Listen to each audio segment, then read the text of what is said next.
뺨을 맞고도 저는 소란을 피우지 않았습니다. 다음 날 시어머니가 집에 돌아왔을 때 집주인은 이미 바뀌어 있었죠. 들어올 자격 없으십니다. 공원에서 노숙하게 된 시댁 식구 8명은 망연자실했습니다. 결혼 3주년 기념일. 나는 강남의 고급 빌라 거실 통창 앞에 서서 점점 어두워지는 창밖을 바라보고 있었다. 손에는 이미 빛이 바랜 대학교 단체 사진을 쥐고 있었다. 사진 속 박지우는 내 어깨를 감싸 안고 은행나무 잎사귀 사이로 쏟아지는 햇살이 그의 얼굴에 얼룩덜룩한 그림자를 만들었다. 그는 참으로 진실하고 눈부시게 웃고 있었다. 사모님 주문하신 장미꽃은 다 꽂아 두었습니다. 가사 도우미 이모님의 목소리가 나를 회상에서 끌어냈다. 나는 몸을 돌려 식탁을 보았다. 3단 촛대 옆으로 내가 신중하게 고른 샴페인 로즈가 활짝 피어 있었다. 한 송이 한 송이가 탐스러웠다. 식탁보는 지난주 이탈리아에서 특별히 주문 제작한 리넨 자수 제품이었고 은으로 만든 식기들은 촛불 아래 부드러운 빛을 발하고 있었다. 와인은 디캔팅 다 되었나요? 나는 나지막이 물으며 식탁 위의 모든 디테일을 손가락으로 부드럽게 쓸었다. 분부하신 대로 82년산 라피트 2시간 동안 잘 열어두었습니다. 사장님은 정말 복이 많으세요. 이렇게 자상한 사모님을 얻으셨으니. 이모님이 웃으며 대답했다. 나는 입가에 미소를 머금었다. 마음속에 달콤함이 번졌다. 3년. 대학 캠퍼스에서부터 이 호화로운 빌라에 이르기까지 우리의 사랑은 여전히 처음과 같은 듯했다. 박지우는 오늘 아침 출근하기 전 깜짝 선물을 준비했다며 신비로운 표정을 지었다. 그리고 나는 우리 둘만을 위한 이 촛불 저녁 식사를 계획했다. 휴대폰이 진동했다. 박지훈에게서 온 메시지였다. 갑자기 회의가 잡혔어. 30분 정도 늦을 것 같아. 사랑해. 조금 실망스러웠지만 이내 마음을 다잡았. 진성그룹의 젊은 오너인 그가 바쁜 것은 당연했다. 나는 저녁 메뉴를 마지막으로 점검하기 위해 주방으로 향했다. 프렌치 푸아그라, 블랙 트러플 스테이크, 해산물 크림 수프, 모두 박지훈이 좋아하는 음식들이었다. 사모님, 문 앞에 이모님이 황급히 주방으로 들어오며 난처한 표정을 지었다. 무슨 일이에요? 나는 손을 닦으며 의아한 표정으로 현관으로 향했다. 문을 열자 나는 그 자리에 얼어붙었다. 시어머니 김정숙 여사였다. 그녀의 상징과도 같은 밍크 코트를 입고 맨 앞에 서 있었다. 그 뒤로는 시누이 박지혜와 내가 한 번도 본 적 없는 친척 6명이 줄지어 서 있었다. 문 앞에는 온갖 진보따리가 산더미처럼 쌓여 있었다. 어머니, 다들 어떻게 오셨어요? 나는 더듬거리며 물었고 손가락은 나도 모르게 얽혀 있었다. 어떻게? 내 아들 집에 내가 못 와? 시어머니는 턱을 치켜들고 내 홈웨어 차림을 경멸적으로 훑어보았다. 결혼기념일인데 꼴이 이게 뭐니? 얼굴이 화끈거렸다. 나는 서둘러 해명했다. 지훈 씨가 오늘 저녁은 우리 둘만 있을 거라고 해서요. 시어머니는 코웃음을 치며 나를 밀치고 집 안으로 들어섰다. 우리 고향 친척들이 서울에 병원 진료 보러 왔는데 머물 곳이 마땅치 않아서 너희 집에 들렀다. 잘 됐지. 그녀는 사방을 둘러보며 까다로운 표정으로 소파 테이블을 만져보았다. 집 청소는 그럭저럭 깨끗하게 해놨네. 그런데 저 화병 위치가 영 별로다. 풍수에 안 좋아. 나는 어찌할 바를 모르고 그 자리에 서서 낯선 사람들이 우르르 들어와 거실에 짐을 푸는 것을 바라보았다. 시누이 박지혜는 내 옆을 지나가며 일부러 내 어깨를 툭 쳤다. 새언니, 먹을 것 좀 준비해줘요. 오는 내내 굶어서 배고파 죽겠네. 주방에서 나는 허둥지둥 냉장고 속 재료들을 뒤졌다. 정성껏 준비했던 2인용 저녁 식사는 8명이 먹기에는 턱없이 부족했다. 이마에 송골송골 땀이 맺혔고 머릿속은 어떻게 메뉴를 조정해야 할지 빠르게 회전했다. 연우야, 등 뒤에서 들려온 시어머니의 목소리에 나는 하마터면 손에 든 접시를 떨어뜨릴 뻔했다. 손님들을 이걸로 대접할 셈이니? 그녀는 내가 이미 준비해둔 고급 식재료들을 가리키며 혐오스러운 표정을 지었다. 너무 느끼해. 환자한테는 안 좋아. 담백한 걸로 다시 해. 나는 아래 십수를 깨물고 고개를 끄덕였다. 네, 어머님, 바로 준비할게요. 아, 그리고 시어머니는 돌아서기 전 덧붙였다. 2층 안방은 우리가 쓸게. 너랑 지훈이는 손님방으로 옮겨. 안방 화장실이 커서 내가 셋째 이모님 돌봐드리기 편하겠다. 칼을 쥔 내 손이 순간 멈칫했다. 안방에는 기념일 깜짝 선물도 준비되어 있었는데, 하지만 결국 나는 나지막이 대답할 뿐이었다. 네. 2시간 후 마지막 요리 접시를 들고 주방을 나설 때, 내 팔은 이미 들어 올리기 힘들 정도로 쑤셨다. 급하게 준비한 팔첩반상은 내 모든 기력을 소진시켰다. 너무 짜. 시어머니는 한 입 맛보더니 젓가락을 내려놓았다. 넌 어떻게 남의 집 며느리가 돼서 반찬 하나 제대로 못하니? 나는 옆에 서서 잘못을 저지른 아이처럼 고개를 숙였다. 죄송해요. 다시. 됐다. 됐어. 그냥 대충 먹자. 시어머니는 짜증스럽게 손을 내저으며 친척들을 향해 웃으며 말했다. 서울 며느리들은 다 이래. 곱게만 자라서 우리 시골 아가씨들처럼 일 잘하는 맛이 없어. 식탁에서는 폭소가 터져 나왔다. 내 얼굴은 새빨갛게 타올랐다. 곁눈질로 보니 박지훈이 어느새 돌아와 시어머니 옆에 앉아 고개 숙인 채 밥을 먹고 있었다. 아무 말도 없이 설거지를 할 때 나는 이미 기진맥진한 상태였다. 뜨거운 국이 가득 담긴 냄비를 들고 주방으로 가다가 갑자기 발이 미끄러졌다. 뜨거운 국물이 튀었고 몇 방울은 시어머니의 비싼 카펫 위로 떨어졌다. 쓸모없는 것. 시어머니가 벌떡 일어서더니 내 뺨을 후려쳤다. 날카로운 마찰음이 식당에 울려 퍼졌다. 나는 비틀거리며 몇 걸음 물러섰고 손에 들었던 냄비는 쾅 소리를 내며 바닥에 떨어졌다. 국물이 사방으로 튀었다. 뺨이 불에 댄 듯 화끈거렸다. 눈물이 걷잡을 수 없이 쏟아져 나왔다. 나는 뺨을 감싸준 채 믿을 수 없다는 듯 시어머니를 그리고 박지훈을 보았다. 내 남편, 그는 여전히 고개를 숙인 채 밥그릇에 있지도 않은 밥알을 젓가락으로 뒤적이고 있었다. 당장 안 치워? 시어머니가 날카롭게 소리쳤다. 나는 주저앉아 떨리는 손으로 파편을 줍기 시작했다. 눈물이 뚝뚝 바닥으로 떨어졌다. 그 순간 나는 문득 깨달았다. 이 호화로운 빌라는 결코 내 집이 아니었다. 나는 그저 외부인이었고 마음대로 때리고 욕해도 되는 하녀에 불과했다. 화장실에서 나는 거울 속 붉게 부어오른 왼쪽 뺨을 보며 다시 눈물을 터뜨렸다. 지난 3년간의 순간들이 머릿속을 스쳐 지나갔다. 시어머니의 끝없는 구박, 남편의 매번 똑같은 침묵, 그리고 나의 끝없는 인내. 불타는 듯한 뺨을 가만히 만져보았다. 선명한 생각이 머릿속에 떠올랐다. 이런 삶을 내가 언제까지 참을 수 있을까? 손님방 침대에 누워 있었지만 뺨의 화끈거림은 여전했다. 옆에 누운 박지훈은 저녁 식사 때에 그 장면이 없었던 것처럼 이미 코를 골며 깊이 잠들어 있었다. 나는 부어오른 왼쪽 뺨을 살며시 건드렸다. 손끝에서 전해지는 따끔함이 그 뺨의 굴욕을 상기시켰다. 침대 머리맡의 디지털 시계는 새벽 2시 7분을 가리키고 있었다. 나는 여전히 잠들지 못했다. 시어머니가 내 뺨을 때리던 일그러진 얼굴과 박지훈의 고개 숙인 침묵이 머릿속에서 계속해서 재생되었다. 3년의 결혼 생활. 나는 시어머니의 구박과 남편의 비겁함에 익숙해졌다고 생각했다. 하지만 오늘 밤의 이 뺨은 나를 잠에서 깨운 것 같았다. 박지훈이 몸을 뒤척이자 그의 바지 주머니에서 휴대폰이 미끄러져 나와 카펫 위로 툭 하고 떨어졌다. 나는 잠시 망설이다가 조심스럽게 침대에서 내려와 휴대폰을 주었다. 화면이 켜지며 읽지 않은 메시지 하나가 떠 있었다. 아들, 그 아파트 등기부등본 일은 어떻게 처리되고 있니? 손가락이 화면 위에서 멈칫했다.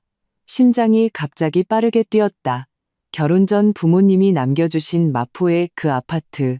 시어머니는 반년 전 안전하게 보관해주겠다며 등기권리증을 가져갔다. 그 후로 내가 물어볼 때마다 항상 얼버무리곤 했다. 깊은 밤의 등기권리증은 왜? 손가락이 나도 모르게 위로 스크롤되었다. 박지훈의 휴대폰 비밀번호는 여전히 우리의 결혼기념일이었다. 이 아이러니한 발견에 가슴이 답답해졌다. 채팅 기록이 눈에 들어오자 내 숨은 점차 멎어갔다. 시어머니, 그 멍청한 계집애 아직 눈치 못 챘지? 좀만 더 참아. 명예 이전 끝나면 바로 이혼시켜. 박지훈, 엄마, 이건 너무 심하잖아요. 연우한테. 시어머니, 뭐가 심해? 걔가 시집와서 3년 동안 애 하나 못 낳았잖아. 우리 집에서 공짜로 먹고 살았으니 그 아파트는 보상금으로 치면 돼. 박지훈, 변호사가 연우 서명이 꼭 필요하다고 하던데요. 시어머니, 내가 알아서 서명 받아낼 방법이 있으니 너는 마음 약해지지 마. 걔네 부모가 남긴 집이 얼마짜린지 생각해봐. 손가락이 떨리기 시작했고 눈앞이 흐려졌다. 그랬구나. 이게 내 결혼의 실체였구나. 정교하게 설계된 사기극. 그들이 원했던 건 내가 아니라 부모님이 남겨주신 재산이었던 것이다. 욕실에서 나는 수도꼭지를 틀어 콸콸 쏟아지는 물소리로 내 흐느낌을 감췄다. 거울 속 여자는 두 눈이 퉁퉁 붓고 왼쪽 뺨에는 선명한 손자국이 남아있었다. 가련한 광대 같았다. 나는 찬물을 떠서 얼굴에 끼얹었다. 뼛속까지 파고드는 차가움에 점차 냉정을 되찾았다. 방법을 찾아야 해. 나는 손을 닫고 박지훈의 휴대폰으로 그 채팅 기록 전부를 내 휴대폰으로 전송했다. 그리고 전송 기록을 삭제했다. 모든 것을 마친 후 나는 휴대폰을 제자리에 돌려놓고 조용히 침실을 빠져나왔다. 빌라 테라스에서 새벽바람이 차갑게 불어왔다. 나는 최수진에게 전화를 걸었다. 그녀는 내 대학 동기이자 지금은 변호사로 일하고 있다. 여보세요. 전화기 너머로 수진의 잠결에 잠긴 목소리가 들려왔다. 수진아, 나야. 내 목소리는 내 것 같지 않게 쉬어 있었다. 도움이 필요해. 연우야? 무슨 일이야? 목소리가 왜 그래? 수진은 즉시 잠에서 깬 듯했다. 지금 우리 집으로 와줄 수 있어? 아니, 빌라 말고 우리 부모님 계시던 아파트로. 나는 심호흡을 했다. 알아낸 게 좀 있어. 박지훈이랑 그 엄마에 대해서. 1시간 후 나는 부모님이 남기신 마포 아파트에서 수진을 만났다. 그녀는 급하게 걸친 운동복 차림에 머리는 대충 묶었지만 눈빛만은 여느 때처럼 날카로웠다. 내 얼굴의 상처를 본 그녀의 표정은 순간 험악해졌다. 누가 그랬어? 그녀는 내 뺨을 살짝 만지려 했고 나는 아픔에 움찔했다. 시어머니가. 나는 쓴웃음을 지으며 휴대폰을 건넸다. 더 기가 막힌 것도 있어. 수지는 채팅 기록을 훑어보며 미간을 점점 더 찌푸렸다. 이 짐승 같은 것들. 이건 전형적인 혼인 사기 및 재산 편취야. 나 이제 어떻게 해야 해? 내 목소리는 깃털처럼 가벼웠다. 그 아파트는 부모님이 내게 남겨주신 유일한 건데 일단 진정해. 수지는 내 차가운 손을 잡았다. 지금 그들은 네가 눈치챈 걸 몰라. 이게 우리의 강점이야. 둘째, 더 많은 증거를 수집해야 해. 그녀는 노트북을 꺼내 빠르게 몇 개의 파일을 열었다. 부모님 아파트 소유권은 확실해? 다른 공유자는 없고? 없어. 전부 4명이야. 나는 회상했다. 부모님 돌아가시기 전에 전부 내 앞으로 이전해 주셨어. 내 혼수라고 하시면서. 좋아. 등기권리증은 지금 시어머니한테 있고. 나는 고개를 끄덕였다. 반년 전에 서울 치안이 안 좋다면서 자기가 보관해 주는 게 더 안전하다고. 전형적인 수법이지. 수진이 냉소했다. 내일 내가 친구 1명 소개해 줄게. 강태욱 변호사라고. 이혼 재산 소송 전문 베테랑이야. 지금은 일단 네 얼굴 상처부터 사진 찍어서 증거로 남겨두자. 카메라 플래시가 터지는 순간 나는 문득 깨달았다. 이 순간부터 나는 더 이상 순종적인 서연우가 아니었다. 날이 밝기 전 나는 조용히 빌라로 돌아왔다. 박지훈은 여전히 깊이 잠들어 있었고 자신의 휴대폰이 조작되었다는 사실을 전혀 눈치채지 못했다. 나는 침대에 누워 잠든 척하며 앞으로의 행동 계획을 세우기 시작했다. 아침 식사 때 시어머니는 당연하다는 듯 상석에 앉아 나에게 이것저것 시켰다. 내 왼쪽 뺨에 붓기는 가라앉았지만 마음속의 상처는 영원히 아물지 않을 터였다. 박지우는 내 시선을 피하며 서둘러 식사를 마치고 출근했다. 연우야, 식당을 나서려던 나를 시어머니가 갑자기 불렀다. 오늘 내 셋째 이모님 병원 검진 다시 받으셔야 하니 네가 모시고 가거라. 나는 고개를 숙여내라고 대답했다. 돌아서는 내 입가에 차가운 미소가 떠올랐다. 마침 잘 됐네. 이 기회에 수진이랑 강 변호사님 만나러 갈 수 있겠어? 병원에서 나는 셋째 이모님이 검사받는 틈을 타 빠져나왔다. 근처 카페에서 수진과 그녀의 친구 강태욱 변호사를 만났다. 강 변호사는 40대 초반의 중년 남성으로 깔끔한 정장 차림에 매처럼 날카로운 눈빛을 하고 있었다. 상황은 대략 파악했습니다. 강 변호사는 내 설명을 다 듣고 말했다. 지금 가장 시급한 것은 당신의 부동산 현황을 확인하는 겁니다. 그들이 이미 손을 썼을 가능성이 있습니다. 무슨 뜻이죠? 나는 가슴이 철렁했다. 예를 들어 담보대출을 받았거나 심지어 당신의 서명을 위조해 명의를 이전했을 수도 있습니다. 강 변호사는 안경을 고쳤었다. 점심 식사 후에 등기소에 가서 확인해보죠. 점심 내내 나는 밥이 입으로 들어가는지 코로 들어가는지 몰랐다. 서둘러 셋째 이모님의 검진을 마치고 약을 사온다는 핑계로 다시 빠져나왔다. 등기소의 조회 결과는 나를 얼음 구덩이로 떨어뜨렸다.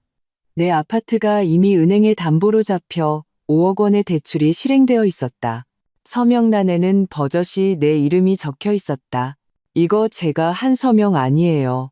나는 떨리는 손으로 그 서류를 가리켰다. 전 이런 적 없어요. 명백한 서명 위조입니다. 강 변호사는 침착하게 말했다. 하지만 이게 우리의 돌파구가 될 겁니다. 사문서 위조는 형사 범죄입니다. 채팅 기록에 사전 모의 증거까지 더하면 그들에게 제대로 한 방 먹일 수 있습니다. 이제 어떻게 해야 하죠? 나는 사람들 앞에서 무너지지 않으려고 했었다. 우선 동요하지 마십시오. 강 변호사는 행동 계획을 나열하기 시작했다. 첫째, 계속 모르는 척 하십시오. 둘째, 그들의 계획에 대한 증거를 더 모으십시오.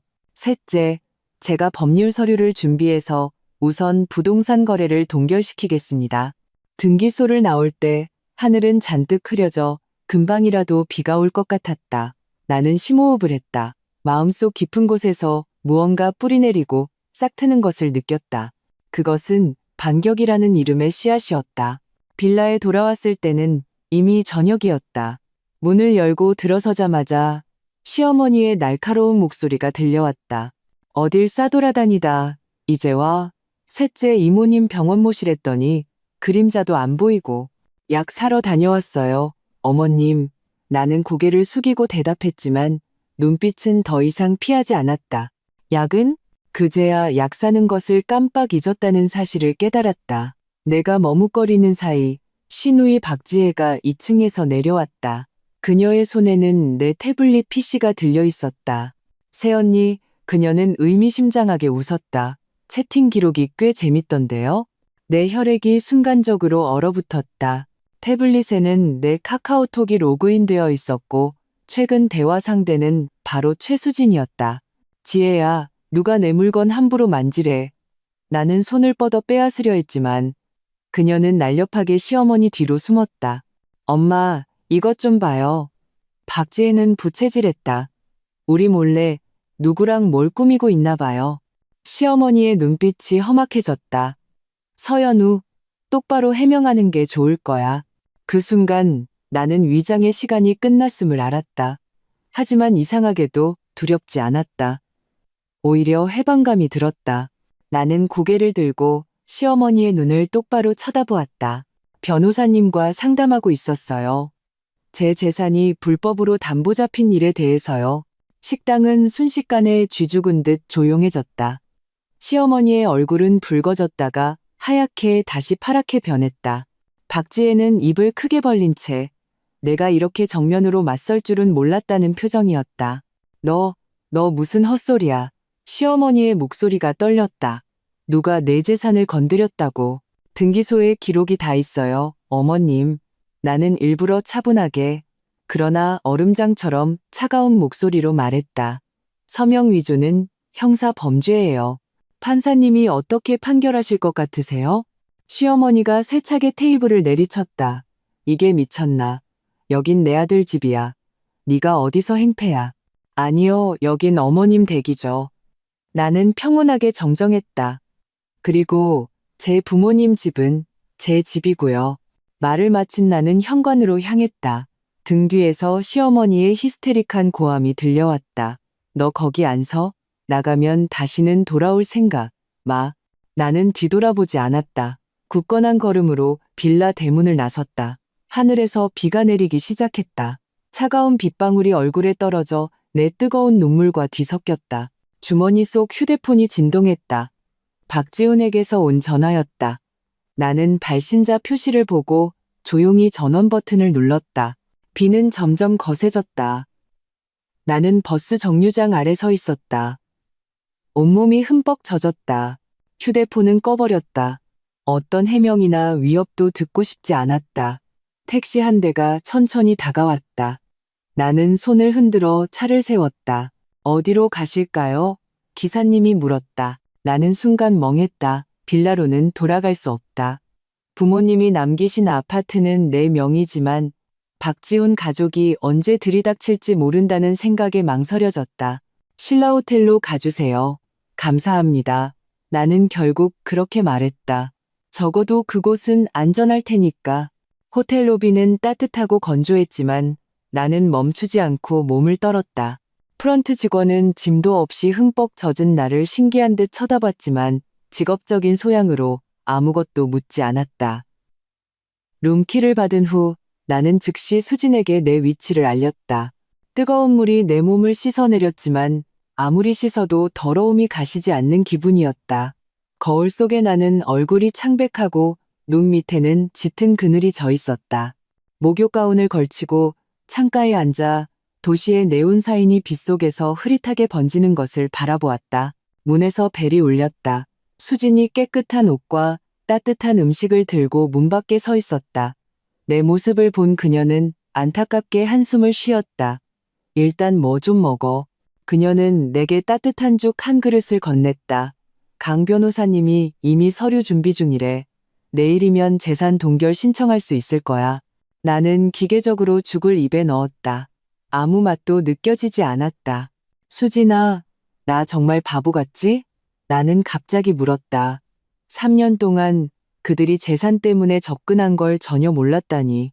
아니, 그들이 너무 교활한 거야. 수진은 내 옆에 앉았다.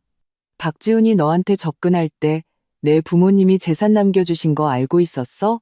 나는 대학 시절을 회상했다. 박지훈이 어떻게 도서관에서 우연히 나를 만났는지, 내가 좋아하는 책을 모두 기억했는지, 부모님이 교통사고로 돌아가셨을 때 내 곁을 떠나지 않고 지켜주었는지 알고 있었어. 나는 씁쓸하게 인정했다. 장례식 끝나고 내 재산 서류 정리하는 것도 도와줬으니까. 짐승 같은 놈. 수지는 이를 갈았다. 처음부터 계획된 거였어. 휴대폰이 갑자기 진동했다. 박지훈의 문자였다. 연우야 어디야? 우리 얘기 좀 하자. 엄마는 그냥 순간 화나셔서 그런 거야. 너 걱정 많이 하셔. 나는 냉소하며 휴대폰을 수진에게 건넸다. 연기 한번 끝내주네. 그녀는 눈을 흘기며 말했다. 뭐라고 답장할까? 나는 잠시 생각하다가 휴대폰을 받아 타자를 쳤다. 생각할 시간이 필요해. 내일 연락할게. 보낸 후 즉시 다시 전원을 껐다. 똑똑하네. 수진이 칭찬하며 고개를 끄덕였다. 내 생각을 읽지 못하게 하는 거야. 내일 우리는 은행에 가서 그 담보대출의 구체적인 상황을 확인해보자. 다음 날 아침 거짓말처럼 날씨가 맑았다. 어젯밤의 폭우는 없었던 일 같았다. 나와 수지는 강 변호사와 함께 대출을 실행한 은행으로 갔다. 강 변호사는 변호사 신분증을 제시하며 담보대출 관련 서류 일체를 요구했다. 은행 지점장은 중년 여성이었는데 위조된 서명을 보고 미간을 찌푸렸다. 이건 확실히 문제가 있네요. 그녀는 작은 목소리로 말했다. 규정상 본인이 직접 서명해야 하고 영상 녹화도 하게 되어 있습니다. 녹화 영상이 남아 있습니까? 강 변호사는 예리하게 핵심을 짚었다. 지점장은 잠시 망설이다 고개를 끄덕였다. 시스템에 모두 보관되어 있을 겁니다. 제가 한번 찾아보죠. 녹화 영상이 나타났을 때 내 피는 거의 응고되는 듯했다. 화면에는 놀랍게도 박지훈과 나와 체격이 비슷한 한 여자가 있었다. 그 여자는 마스크와 모자를 쓰고 서류에 내 이름을 서명하고 있었다. 저 아니에요. 내 목소리가 떨렸다. 그날 저는 서울에 있지도 않았어요. 대학 동창회에 갔었고 최소 20명이 증언해 줄 수 있어요. 은행 지점장의 얼굴이 심각해졌다. 이건 대출 사기에 해당합니다. 경찰에 신고해야 합니다.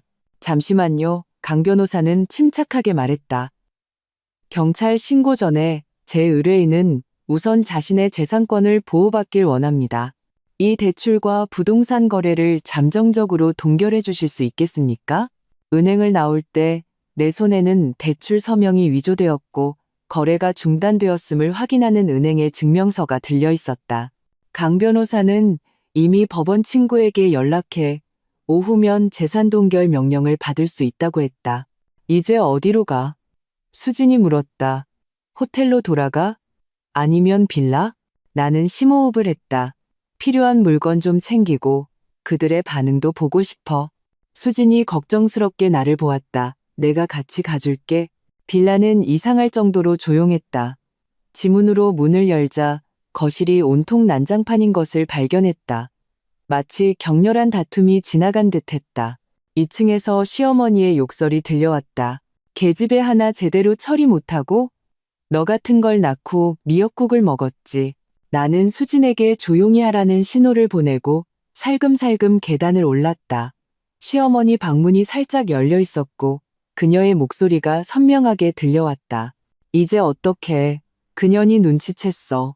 대출금도 안 나오고 회사 자금은 엄마, 연우한테 그년이라고 하지 마세요. 박지훈의 지친 목소리가 들렸다. 원래 우리 잘못이잖아요. 뭐가 잘못이야. 시어머니가 날카롭게 말을 끊었다. 우리 집에 시집 왔으면 그 재산도 당연히 우리 거지.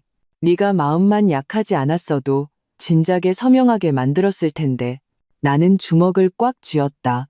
손톱이 손바닥을 깊이 파고들었다. 수진이 내 어깨를 살짝 쥐며 이제 가야 한다는 신호를 보냈다. 바로 그때 계단에서 삐걱 소리가 났고 박지혜가 3층에서 내려오다 우리와 정면으로 마주쳤다. 그녀가 소리쳤다. 엄마, 오빠, 그년이 돌아왔어. 순간 시어머니 방문이 벌컥 열리고 박지훈과 시어머니가 뛰쳐나왔다. 내 옆에 있는 수진을 본 시어머니의 얼굴은 더욱 일그러졌다. 꼴 좋다. 아주. 셔틀까지 대동하고 오셨네? 제 물건 가지러 왔어요. 나는 평온하게 말하며 어젯밤 빼앗겼던 안방으로 향했다. 시어머니가 내 손목을 낚아챘다. 어딜 가려고? 재산양도 계약서에 먼저 서명해. 그녀는 주머니에서 서류 뭉치를 꺼냈다. 나는 그녀의 손을 뿌리쳤다. 꿈 깨세요. 지훈아. 시어머니가 날카롭게 소리쳤다. 네가 얻은 마누라 꼴 좀 봐라. 박지훈은 옆에 서서 복잡한 눈빛으로 나를 바라보았다. 연우야, 우리 둘이서만 얘기 좀 할까? 할 얘기 없어. 나는 가방에서 은행 증명서를 꺼냈다. 당신들이 내 서명을 위조해서 내 재산을 담보로 잡은 건 이미 범죄예요. 시어머니의 얼굴이 새하얗게 질렸다. 박지훈은 벼락이라도 맞은 듯 그 자리에 굳어버렸다. 박지혜는 옆에서 소리쳤다. 헛소리 마. 그 집은 원래 우리 오빠 거였어야 해. 법은 그렇게 생각 안 할 겁니다. 수진이 차갑게 말했다.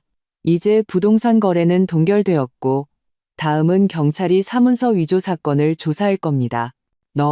너희들. 시어머니는 분노에 몸을 떨더니 갑자기 손을 들어 다시 나를 때리려 했다.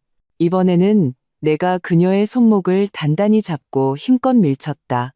그녀는 비틀거리며 뒤로 물러나 침대 위에 주저앉았다.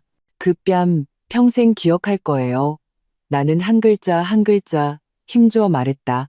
하지만 2번은 없을 겁니다. 말을 마친 나는 필수품들을 챙기기 시작했다. 신분증, 노트북, 갈아입을 옷 몇 벌. 박지훈이 내 뒤를 따르며 목맨 소리로 말했다.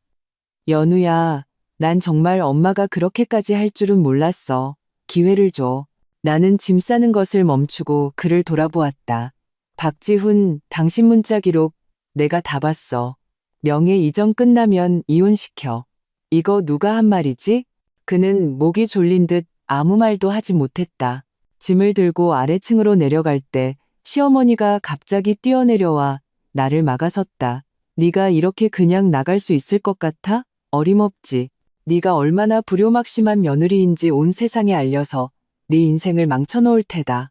나는 웃었다. 좋아요. 그럼 지금 당장 언론사에 전화해서 진성그룹이 사문서 위조로 대출 사기친 사건에 대해 제보할까요? 시어머니는 바늘에 찔린 풍선처럼 순식간에 기가 꺾였다. 나는 마지막으로 3년간 살았던 이 집을 한번 쳐다보고 뒤도 돌아보지 않고 대문을 나섰다. 수진의 차가 빌라 단지를 떠날 때 나는 마침내 무너져 통곡했다. 그녀는 말없이 휴지를 건네주었다. 내가 진정되자 그녀가 말했다. 강 변호사님한테 연락 왔어. 법원에서 동결명령 내렸대. 그리고 빨리 경찰에 신고해서 사건 접수하라고 하더라. 나는 눈물을 닦고 고개를 끄덕였다. 일단 경찰서부터 가자. 그리고 내 집으로 돌아가고 싶어. 부모님이 남기신 아파트는 반년 동안 비어있어 먼지가 가득했다. 문을 열자 익숙한 냄새가 코끝을 찔렀고 나는 더 이상 참지 못하고 바닥에 주저앉아 통곡했다. 이곳의 모든 것에는 부모님의 생전 모습이 남아있었다. 서재에는 아버지가 가장 좋아하시던 역사책이, 주방에는 어머니가 모으시던 각양각색의 식기들이, 벽에는 우리 가족 3명의 사진이 걸려 있었다. 수지는 내가 울음을 그칠 때까지 조용히 기다려준 후 함께 청소를 도왔다. 저녁 무렵 아파트는 겨우 사람 사는 온기를 되찾았다. 우리는 배달 음식을 시켜 발코니에 앉아 석양을 보았다. 앞으로 어쩔 생각이야? 수진이 물었다. 나는 먼 지평선을 바라보았다. 이혼은 확실해. 하지만 이렇게 간단히는 아닐 거야. 박지훈 가족은 그 아파트를 쉽게 포기하지 않을 테니까. 휴대폰이 갑자기 진동했다. 모르는 번호였다. 나는 잠시 망설이다. 전화를 받았다. 여보세요? 서연우, 시어머니의 날카로운 목소리가 고막을 찔렀다. 내 말 잘 들어. 내일 가족 모임에 너 반드시 참석해야 해. 안 그러면요? 나는 침착하게 반문했다. 안 그러면 네가 애 못 낳는 부림이라는 걸 모든 사람에게 다 까발릴 테다. 네가 앞으로 어떻게 얼굴 들고 사나 보자. 휴대폰을 쥔 내 손이 미세하게 떨렸다. 마음대로 하세요. 나는 전화를 끊었다. 무슨 일이야? 수진이 걱정스럽게 물었다. 나는 쓴웃음을 지으며 고개를 저었다.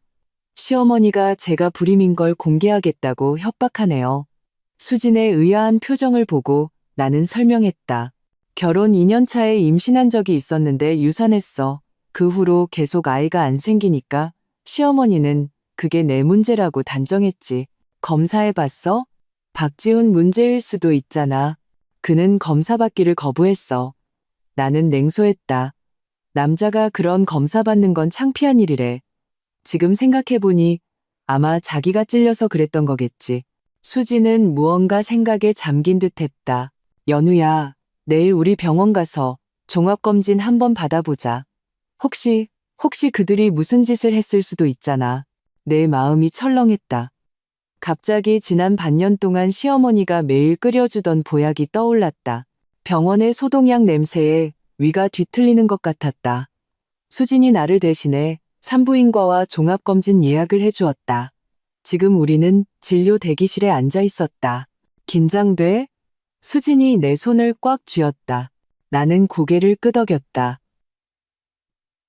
만약 정말 문제가 있다면, 그렇다면 그들을 고소할 죄목이 하나 더 늘어나는 거지. 수진의 눈빛은 단호했다.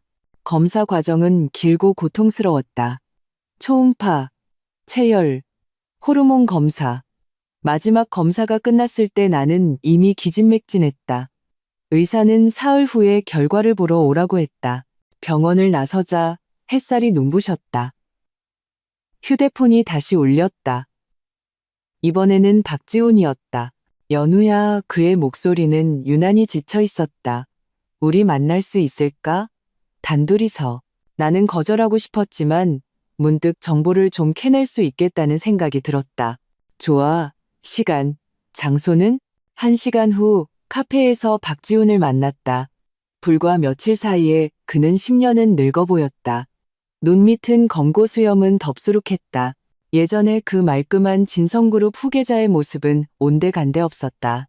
당신은 좋아 보이네. 그는 쓴웃음을 지으며 나를 훑어보았다. 집에 있을 때보다 훨씬 생기 있어 보여. 나는 냉소했다. 당신 내 집 보살핌이 없으니 당연히 그렇죠. 할 말만 해요. 그는 얼굴을 문지르며 낮은 목소리로 말했다. 연우야, 난 정말 엄마가 서명을 위조할 줄은 몰랐어. 그 대출금은 회사 손실을 메우기 위한 거였어. 이달 말까지 막지 못하면 진성그룹은 끝이야. 그래서 우리를 희생시키기로 한 거군요. 나는 분노를 억누르며 말했다. 먼저 혼인 사기, 그 다음 재산 강탈. 그런 게 아니야. 그가 흥분했다. 난 진심으로 당신을 사랑했어. 다만 나중에 회사에 문제가 생기고 엄마가 그런 생각을 해낸 거야. 나는 차갑게 말을 끊었다. 박지훈, 자기 기만은 그만둬.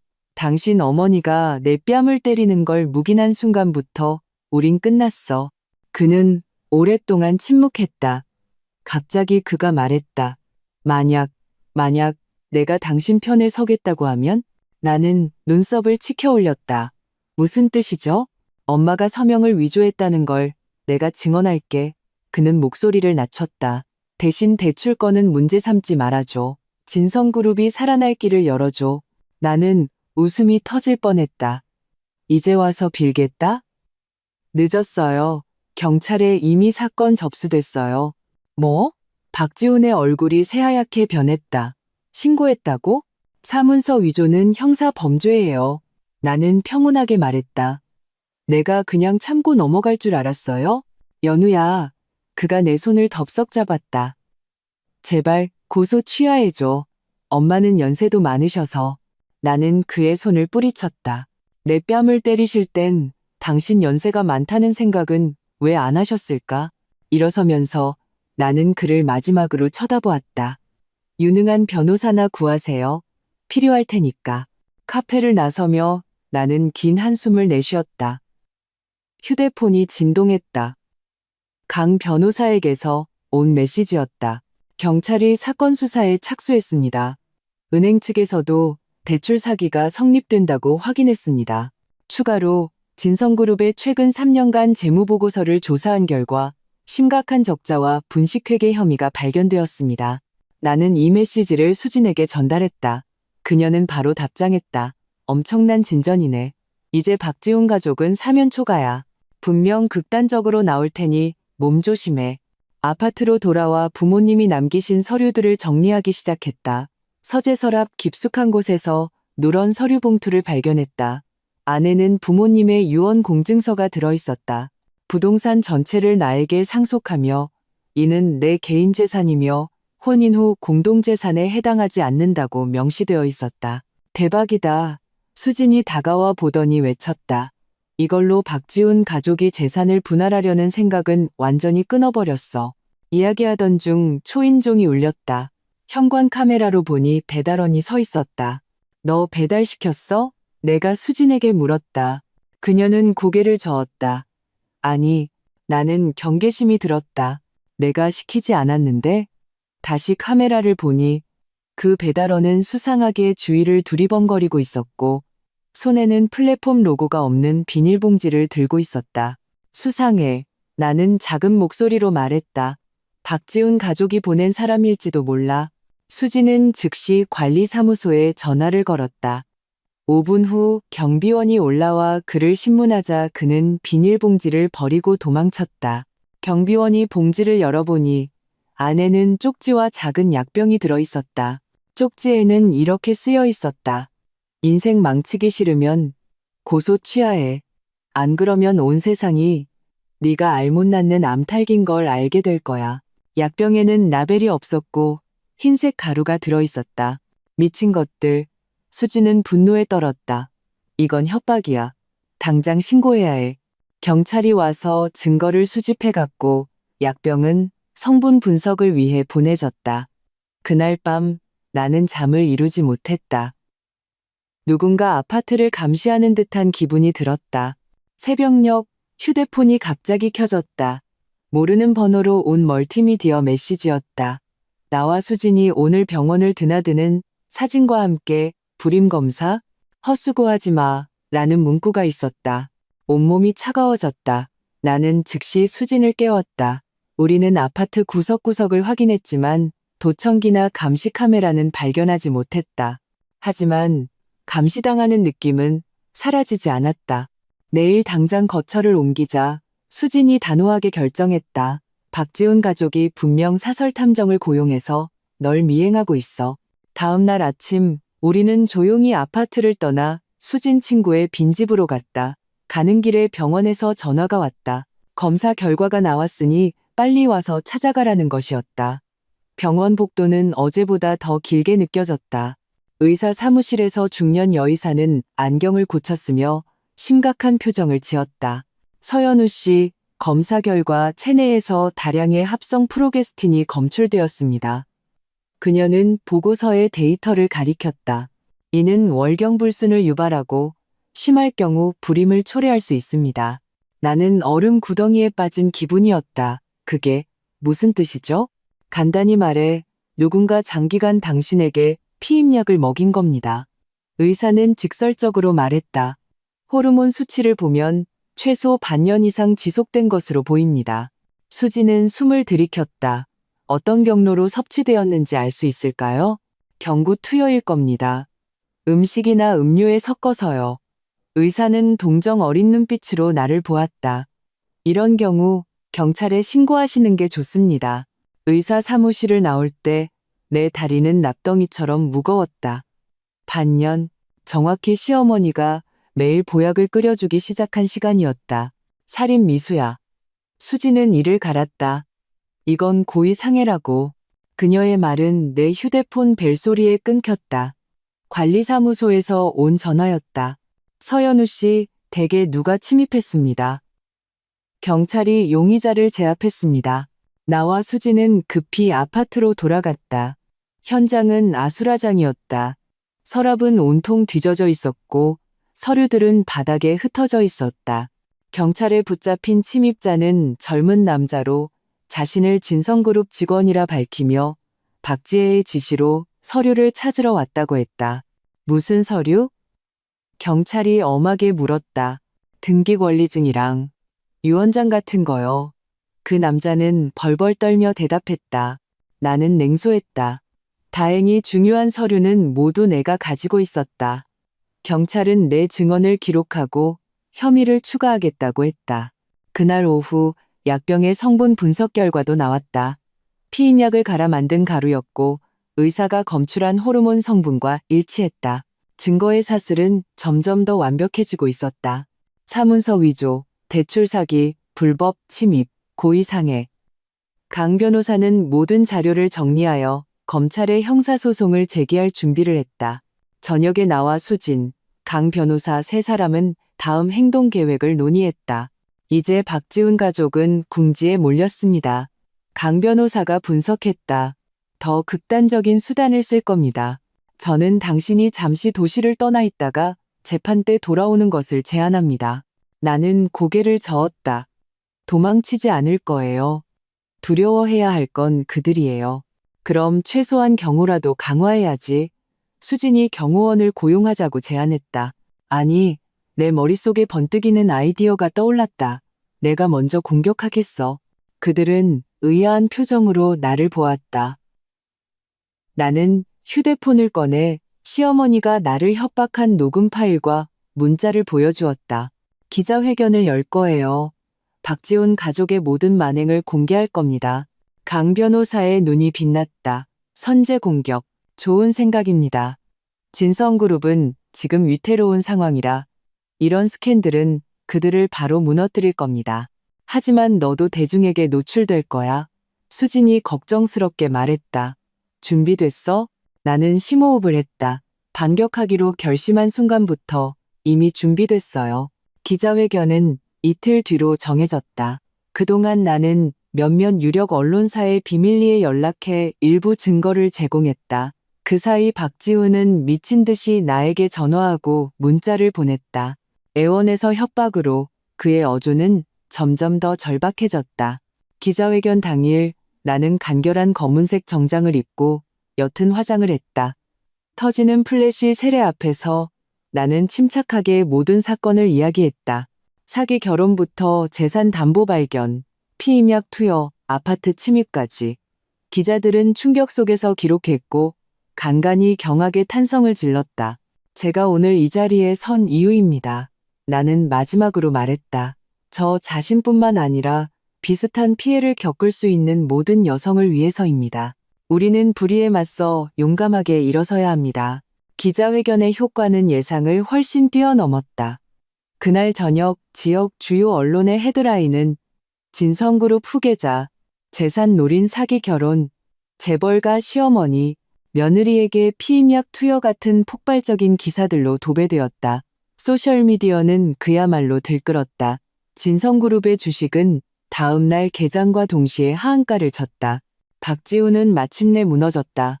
그는 전화기 너머로 히스테릭하게 소리쳤다. 이제 만족해? 진성그룹은 끝났어. 엄마는 심장마비로 입원하셨다고. 우리 가족 다 죽여야 속이 시원하겠어? 아니, 나는 냉정하게 대답했다. 당신들의 탐욕이 당신들을 망친 거야. 전화를 끊고 나는 창밖의 석양을 바라보았다. 이 전쟁은 아직 끝나지 않았다. 하지만 승리의 저울추는 이미 기울기 시작했다. 기자회견 사흘 후 검찰청으로부터 통지를 받았다. 박지훈 가족의 사문서 위조, 사기 대출에 대한 형사사건이 입건되어 수사가 시작되었고 박지훈과 시어머니 김정숙은 피의자로 입건되어 출국 금지 조치가 내려졌다. 이제 그들은 제 코가 석자입니다.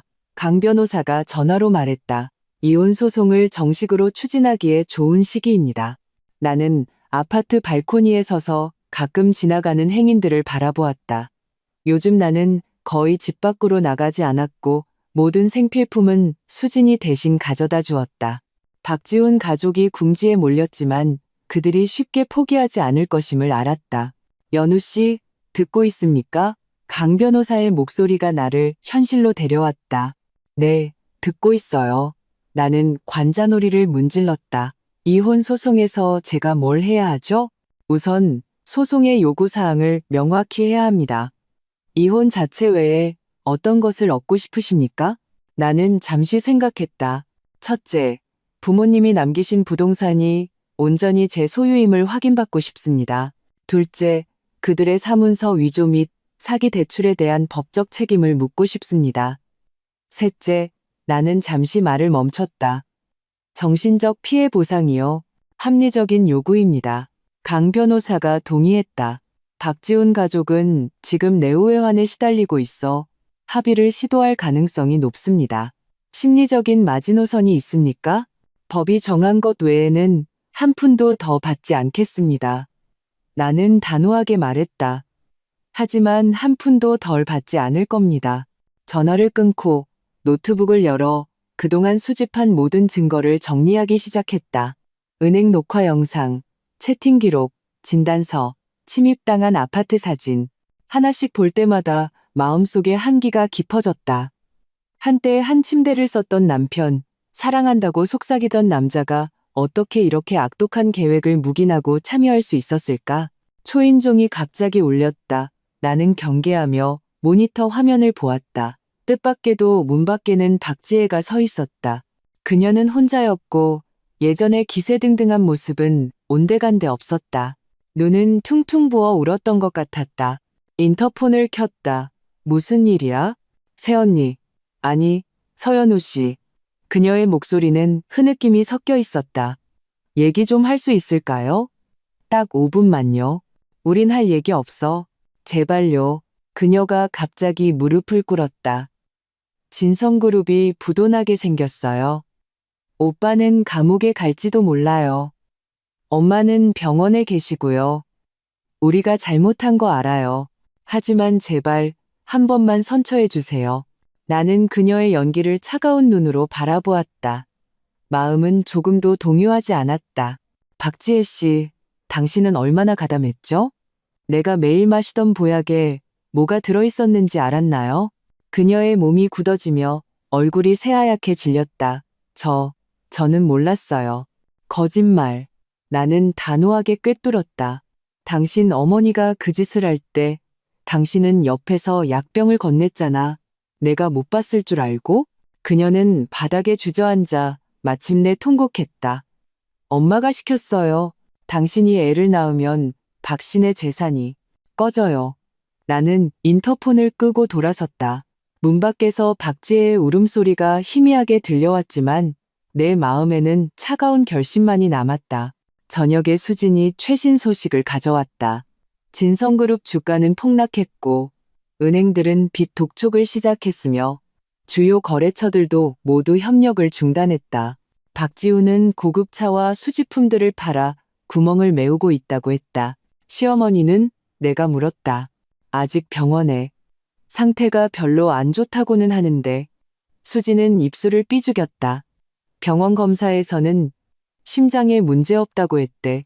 동정심 유발하려고 꾀병 부리는 거겠지. 나는 고개를 끄덕였다. 놀랍지 않았다. 이야기하던 중 휴대폰이 울렸다. 지역에 모르는 번호였다. 여보세요? 서연우 씨 되십니까? 낯선 남자의 목소리였다. 저는 진성그룹의 법률 고문 왕리명 변호사입니다. 제 의뢰인인 박지훈 씨를 대신하여 합의건으로 말씀드리고 싶습니다. 나와 수지는 눈빛을 교환했다. 무슨 합의요? 박지훈 씨는 두 분 사이의 오해를 원만하게 해결하고 싶어 합니다. 변호사는 신중하게 단어를 골랐다. 그는 이혼 합의서에 서명하고 적절한 보상을 해드릴 용의가 있습니다. 고소를 취하해 주시는 조건으로요. 적절한 보상이 얼마죠? 나는 일부러 물었다. 5천만 원입니다. 그리고 당신 명의의 부동산 소유권에 대해 더 이상 문제 삼지 않겠습니다. 나는 웃음이 터질 뻔했다. 왕 변호사님, 그 아파트 시세가 얼마인지 아세요? 최소 8억은 넘어요. 게다가 그들이 사기친 5억 대출금도 있고요. 5천만 원이 적절하다고 생각하세요? 전화기 저편이 잠시 침묵했다. 서연우 씨, 소송은 긴 과정입니다. 서로 손해볼 필요가 있겠습니까? 박지훈 씨에게 전하세요. 나는 그의 말을 끊었다. 난 돈도 부족하지 않고 시간도 부족하지 않아요. 내가 원하는 건 정의예요. 전화를 끊자 수진이 엄지를 치켜 세웠다. 멋지다. 이제야 무서운 줄 아는구나. 아직 부족해. 나는 고개를 저었다. 그들은 지금 감옥에 가고 파산할까봐 걱정하는 거지. 모든 것을 잃는 기분은 아직 제대로 느끼지 못했어.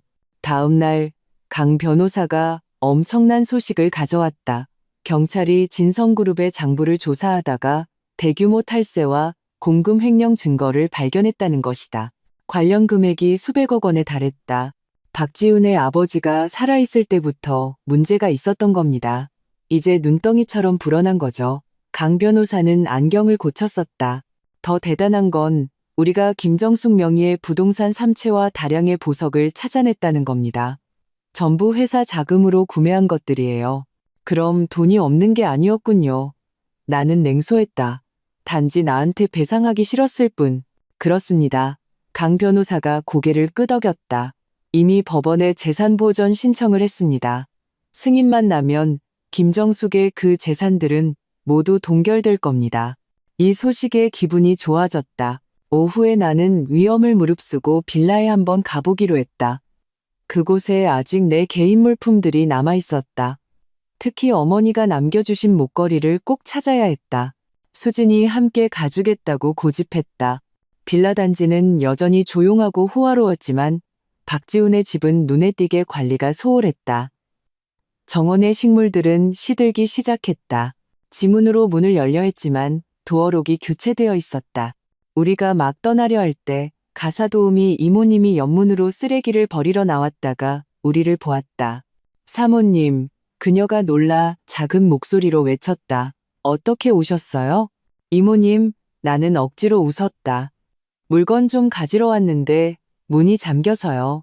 사모님이 바꾸셨어요. 이모님은 주위를 살피더니 목소리를 낮췄다. 잠깐만 기다리세요. 제가 예비 열쇠가 있어요. 그녀는 황급히 자기 방으로 돌아가 열쇠를 가져왔다. 사모님은 모르세요. 제가 복사해둔 거예요. 감사합니다. 나는 진심으로 말했다. 집안은 요즘 어때요? 이모님은 한숨을 쉬었다. 엉망진창이에요. 사장님은 매일 술만 마시고 화내시고 사모님은 병원에서 돌아오신 후로 정신이 오락가락하세요. 지혜 아가씨는 매일 울기만 하고요. 다른 사람들은 다 그만두고 저랑 주방장 아저씨만 남았어요. 한때 내 집이었던 곳으로 들어서자 곰팡이 냄새가 코를 찔렀다. 거실에는 빈 술병과 배달 음식 용기들이 쌓여 있었고 비싼 가죽 소파는 얼룩투성이었다. 벽에 걸렸던 웨딩 사진은 떼어져 구석에 버려져 있었다. 유리는 산산조각 나 있었다. 내 침실, 아니 이제는 손님방이라 불러야 할 곳도 엉망으로 뒤집혀 있었다. 화장대 서랍은 강제로 열려 있었고 장신구들은 온데간데 없었다. 목걸이가 없어졌어. 나는 입술을 깨물었다. 엄마가 남겨주신 그 사파이어 목걸이가 금고에 있지 않을까? 수진이 물었다. 나는 고개를 저었다. 시어머니가 내 비밀번호를 다 알아. 분명 가져갔을 거야. 갑자기 한 곳이 떠올랐다. 잠깐만. 나는 무릎을 꿇고 침대 및 카펫을 들쳤다. 작은 비밀 공간이 드러났다. 인테리어 할 때 내가 몰래 만든 것이었다. 박지훈도 모르는 곳이었다. 숨겨진 버튼을 누르자 공간이 열리고 벨벳 상자가 나타났다. 찾았다. 나는 안도의 한숨을 내쉬었다. 상자 안에는 바로 그 사파이어 목걸이와 내 여권, 그리고 몇몇 비밀 일기장이 들어있었다. 똑똑하네. 수진이 감탄했다. 이제 빨리 가자. 이 집은 기분이 안 좋아. 우리가 막 떠나려 할 때 위층에서 갑자기 발소리가 들렸다. 나와 수진은 그 자리에 굳어 서로를 쳐다보았다. 집에 누가 있어? 지훈이니? 시어머니의 쉰 목소리가 2층에서 들려왔다. 약 사왔어? 나는 수진에게 조용히 밖으로 나가자는 신호를 보냈다. 하지만 바닥이 갑자기 삐걱 소리를 냈고 위층의 발소리가 멈칫하더니 빨라졌다. 거기 누구야? 시어머니가 날카롭게 소리쳤다. 늦었다. 우리는 문으로 달려갔지만 시어머니가 이미 계단 꼭대기에 나타났다. 그녀는 10년은 늙어 보였고 머리는 헝클어지고 구겨진 잠옷차림이었지만 눈빛만은 여전히 매처럼 날카로웠다. 서연우, 그녀가 비명을 질렀다. 도둑이야, 강도야, 사람 살려, 제 물건 가지러 온 것뿐이에요. 나는 침착하게 말하며 손에 든 벨벳 상자를 들어보였다. 예를 들면 어머님이 훔쳐가신 제 어머니 유품 목걸이 같은 거요. 그건 박신의 물건이야. 시어머니가 히스테릭하게 계단을 뛰어내려왔다. 네가 박신의 시집 왔으면 내 몸뚱이도 우리 거야. 나는 몇 걸음 물러서며 언제든 도망칠 준비를 했다. 이모님이 증인이에요. 이 목걸이는 어머니가 주신 제 혼수품이지 한 번도 박신의 것이었던 적이 없어요. 이모, 시어머니가 소리쳤다. 이리 와. 하지만 이모님은 나타나지 않았다. 시어머니는 더욱 분노하여 탁자 위에 꽃병을 집어 나에게 던졌다. 수진이 나를 잡아당겼고 꽃병은 내 어깨를 스쳐 문에 부딪혀 산산조각 났다. 김정숙 씨, 수진이 날카롭게 말했다. 방금 당신의 행동은 고의 상해에 해당합니다. 우리는 녹화 영상 증거가 있습니다. 그녀는 휴대폰을 들어보였다. 당신이 목걸이를 훔쳤다고 자백한 발언도 포함해서요. 시어머니는 멍해졌다. 이내 바람 빠진 풍선처럼 바닥에 주저앉았다. 너희가 기어코 우리 가족을 다 죽이려는구나. 진성그룹은 부도나고 지훈이는 감옥에 가게 생겼어. 이제 이 집마저 지킬 수 없게 됐다고. 자업자득이죠. 나는 차갑게 말하며 돌아섰다. 잠깐만. 시어머니가 기어와 내 바짓가랑이를 잡았다. 연우야, 엄마가 잘못했다. 제발 고소 좀 취하해줘. 내가 무릎이라도 꿇을게. 한때 그렇게 거만하고 나를 함부로 때리고 욕하던 여자가 지금 내 발치에 무릎을 꿇고 있는 모습을 보았다. 내 마음에는 통쾌함은커녕 끝없는 피로감과 슬픔만이 남았다. 너무 늦었어요. 나는 그녀의 손을 가만히 뿌리쳤다. 저를 뺨으로 때린 그 순간부터 이미 너무 늦었어요. 빌라를 나오자 햇살이 눈부시게 쏟아졌다. 나는 심호흡을 했다. 마치 악몽에서 마침내 깨어난 기분이었다. 이제 어디로 가? 수진이 물었다. 변호사 사무실. 나는 안전벨트를 매며 말했다. 이제 이 모든 걸 끝낼 시간이야. 강 변호사 사무실에서 우리는 두꺼운 서류 뭉치를 보며 전략을 논의했다. 현재 형세는 우리에게 매우 유리합니다. 강 변호사가 안경을 고쳤었다. 형사 사건 면에서는 사문서 위조, 사기 대출 증거가 명백합니다. 민사면에서는 이혼 소송과 정신적 피해 보상 청구도 승소 가능성이 매우 높습니다. 가능한 한 빨리 끝내고 싶어요. 내가 말했다. 빠른 방법이 있을까요? 강 변호사가 고개를 끄덕였다. 박지훈 가족은 지금 자기들 살 길 찾기 급급해서 조정을 받아들일 가능성이 높습니다. 제가 일괄 해결 방안을 제시하는 것을 제안합니다.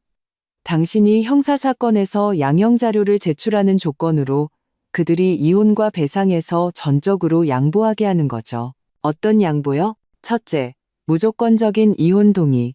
둘째, 당신 명의 부동산의 완전한 소유권 인정. 셋째, 정신적 피해 보상금 2억 원. 넷째, 공개 사과입니다. 나는 잠시 생각했다.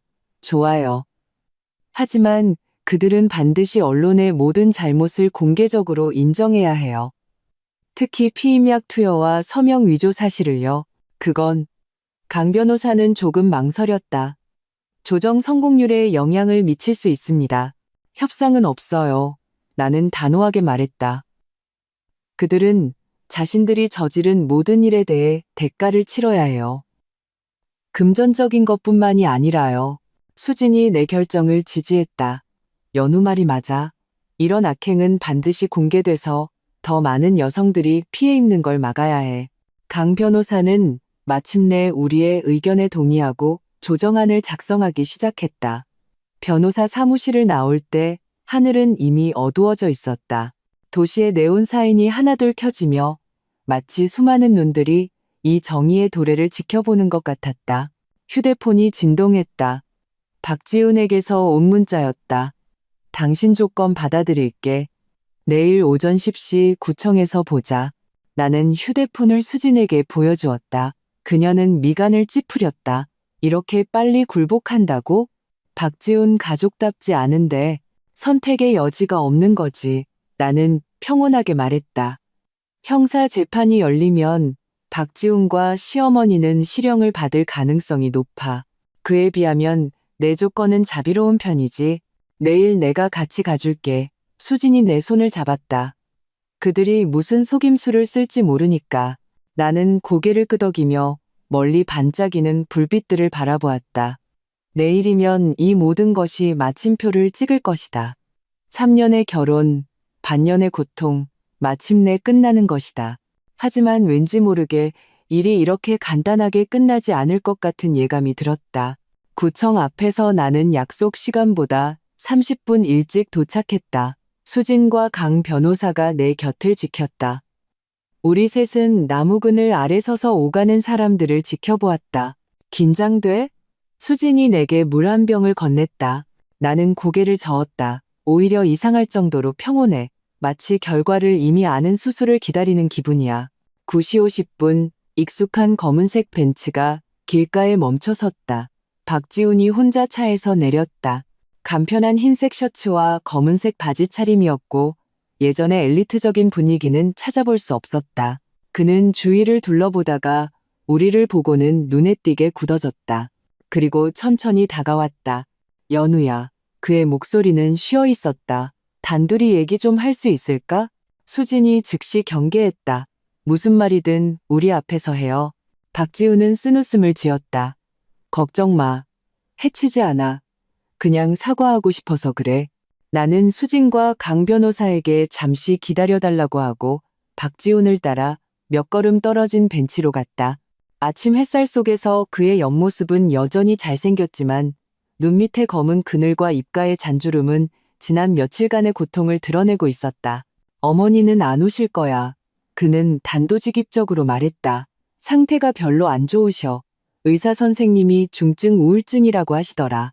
나는 말없이 있었다. 박지훈이 계속했다. 우리가 당신에게 용서를 구할 자격이 없다는 거 알아. 하지만 정말 미안해. 왜요? 나는 갑자기 물었다. 왜 속이고 상처 주는 방법을 택했죠? 그냥 저랑 상의할 수도 있었잖아요. 탐욕과 어리석음 때문에. 그는 고개를 숙여 자신의 손을 보았다. 회사는 이미 오래전부터 문제가 있었어. 아버지가 돌아가시기 전에 이미 시한폭탄을 남겨두셨지. 어머니는 항상 겉으로 보이는 풍족함을 유지하고 싶어 하셨고, 구멍은 점점 커졌어. 당신 부모님이 남기신 재산의 가치를 알게 됐을 때 마치 구명조를 잡은 기분이었어. 그래서 제가 자발적으로 재산을 바치도록 계획한 거군요.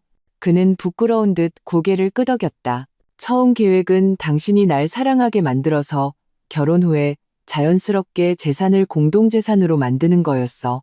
하지만 당신이 거절했지. 그건 부모님의 유산이라고 계속 주장했으니까. 그래서 약을 먹이고 서명을 위조하고 협박하는 수단을 쓴 거고요. 내 목소리가 떨리기 시작했다. 다 엄마 생각이었어. 그가 황급히 변명했다. 난 말렸어. 하지만 당신은 묵인했죠. 나는 차갑게 그의 말을 끊었다. 당신 어머니가 내 뺨을 때릴 때 당신은 고개를 숙이고 밥만 먹었어. 그녀가 내게 약을 먹일 때 당신은 모르는 척했어.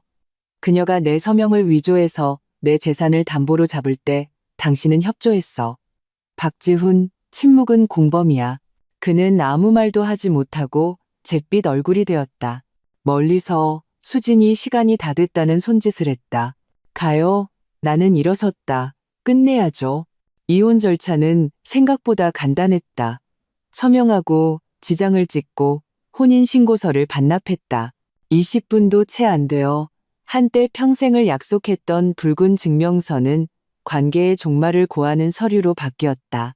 구청을 나오자 햇살이 눈부셨다. 박지훈은 계단 아래 서서 무언가 말하려다 그만두었다. 결국 그는 가볍게 고개를 숙이고는 그 검은색 벤치로 향했다. 저렇게 그냥 보내? 수진이 이해할 수 없다는 듯 물었다. 그는 아직 형사사건이 남아있습니다. 강 변호사가 설명했다. 오늘은 이혼 문제만 해결한 겁니다. 배상금과 공개 사과에 대한 세부 사항은 추가 협의가 필요합니다. 나는 벤츠가 멀어지는 방향을 바라보며 만감이 교차했다. 3년간의 감정은 이렇게 마침표를 찍었다. 가슴 찢어지는 아픔은 없었다. 오랫동안 나를 얽매던 족쇄에서 마침내 풀려난 듯한 이상한 해방감만이 있었다. 이제 어디로 가? 수진이 내 팔짱을 꼈다. 싱글이 된 걸 축하하러 가야지. 내가 대답하려던 순간 휴대폰이 갑자기 울렸다. 모르는 번호로 온 멀티미디어 메시지였다. 내 아파트 도어록이 부서진 클로즈업 사진. 그리고 이어진 문자 메시지. 네가 이긴 것 같지? 게임은 이제부터 시작이야. 혈액이 순간적으로 얼어붙었다. 나는 떨리는 손으로 휴대폰을 수진과 강 변호사에게 보여주었다. 젠장. 욕을 거의 하지 않는 강 변호사가 거친 말을 뱉었다. 바로 경찰에 신고하겠습니다. 일단 아파트로 가보시죠. 수진이 즉각 결정했다. 허풍일 수도 있었다. 하지만 나는 아니라는 것을 알았다. 박지훈 가족, 특히 시어머니는 이렇게 쉽게 포기하지 않을 것이다. 이혼은 첫 단계일 뿐, 진짜 전쟁은 이제부터 시작이었다. 경찰차 사이렌 소리 속에서 우리는 아파트로 달려갔다. 예상대로 문은 폭력적으로 부서져 있었고 집안은 아수라장이었다. 소파는 칼로 찢겨 있었고 벽에는 붉은 페인트로 쌍년 죽어라 같은 글씨가 쓰여 있었다. 내 옷장은 엉망으로 뒤집혀 있었고 모든 옷은 조각조각 잘려 있었다. 가장 소름 끼치는 것은 침실 침대 위에 웨딩드레스를 입은 인형이 놓여 있었고 그 목에는 밧줄이 감겨 있었으며 얼굴에는 커다란 붉은색 X 표시가 그려져 있었다. 옆에는 붉은 액체가 묻은 칼이 놓여 있었다. 나중에 동물 피로 밝혀졌다. 미친 것들. 수지는 입을 막았다. 이건 단순한 협박이 아니야. 경찰은 증거를 수집한 후 최대한 빨리 조사하겠다고 했지만 이런 사건은 배우를 지목할 직접적인 증거를 찾기 어렵다고 솔직히 말했다. 강 변호사는 내가 즉시 접근 금지 명령을 신청하고 더 안전한 곳으로 이사하라고 조언했다. 아니요. 나는 의외로 침착했다. 더 이상 도망치지 않을 거예요. 연우야, 이건 너무 위험해. 수지는 안절부절못했다. 나는 고개를 저으며 구석에 숨겨진 카메라를 가리켰다. 전 이미 준비했어요. 아파트에는 3개의 숨겨진 카메라가 설치되어 있었다. 어젯밤 막 교체한 것이었다. 그들의 모든 행동이 촬영되었다. 수진과 강 변호사는 입을 다물지 못했다. 나는 휴대폰의 모니터링 앱을 열어 녹화 영상을 재생했다. 새벽 3시 15분, 마스크를 쓴 2 남자가 문을 따고 들어왔다. 그중 한 명은 집을 부수면서 전화를 걸어보고 했다. 김 여사님, 분부하신 대로 다 했습니다. 네, 그 인형도 놔뒀고요. 걱정 마세요. 지문 하나 안 남겼습니다. 김 여사님, 수지는 숨을 들이켰다. 김정숙, 체포영장을 신청하기에 충분합니다. 강 변호사는 흥분해서 말했다. 교사 범죄에 이전 사건들까지 합치면 이번엔 빠져나가지 못할 겁니다. 경찰은 녹화 영상을 확보한 후 신속하게 움직였다. 그날 오후 시어머니 김정숙은 빌라에서 체포되었다. 동시에 고용되어 집을 파손한 폭력 조직원 2명도 체포되었다. 박지우는 관련자로 경찰서에 연행되어 조사를 받았다. 박지혜는 소셜미디어에 내가 착한 사람들을 모함했다며 히스테릭하게 글을 올렸지만 곧 네티즌들의 비난에 묻혔다. 저녁 무렵 강 변호사에게서 전화가 왔다. 목소리에는 억누른 흥분이 섞여 있었다. 연우 씨, 중대한 돌파구입니다. 그 폭력배들이 자백했습니다. 그리고 3년 전에 유사 사건까지 연루되어 있다고 실토했습니다. 유사 사건이요? 내가 물었다. 박지훈의 전 여자친구 말입니다. 강 변호사는 흥분해서 말했다. 3년 전에 박지훈과 결혼할 뻔했던 여자가 있었는데 갑자기 파혼하고 도시를 떠났습니다. 경찰이 그녀의 연락처를 찾아냈고 그녀가 증언하기로 했습니다. 김정숙이 비슷한 수법으로 그녀를 협박해서 박지훈이 상속받을 부동산을 포기하게 만들었다고요. 휴대폰을 쥔 내 손이 미세하게 떨렸다. 그럼 이건 패턴이었군요. 그렇습니다. 김정숙은 재산이 있는 젊은 여성을 물색해서 아들에게 접근하게 한 후 결혼시키고 온갖 수단을 동원해 재산을 가로챈 겁니다. 전 여자친구는 혼인신고를 하지 않아 손해가 크지 않아 문제 삼지 않았지만 이번에는 증거가 명백합니다. 김정숙은 실형을 면치 못할 겁니다. 전화를 끊고 나는 아파트 통창 앞에 서서 지는 해를 바라보았다. 3년 전 그 비 오는 밤 박지훈이 도서관 문 앞에서 우산을 들고 나타났던 것도 정교하게 설계된 함정이었을까? 그 다정한 배려, 그 영원한 사랑의 맹세가 모두 내 부모님의 재산을 위한 것이었을까? 휴대폰이 다시 진동했다. 박지훈에게서 온 문자였다. 엄마가 체포됐어. 엄마가 죄를 지은 거 알아. 하지만 제발, 연세도 많으시고 몸도 안 좋으셔. 내가 엄마를 대신해서 모든 책임을 질게. 제발 고소 취하해줘. 나는 이 문자를 오랫동안 쳐다보다가 결국 답장했다.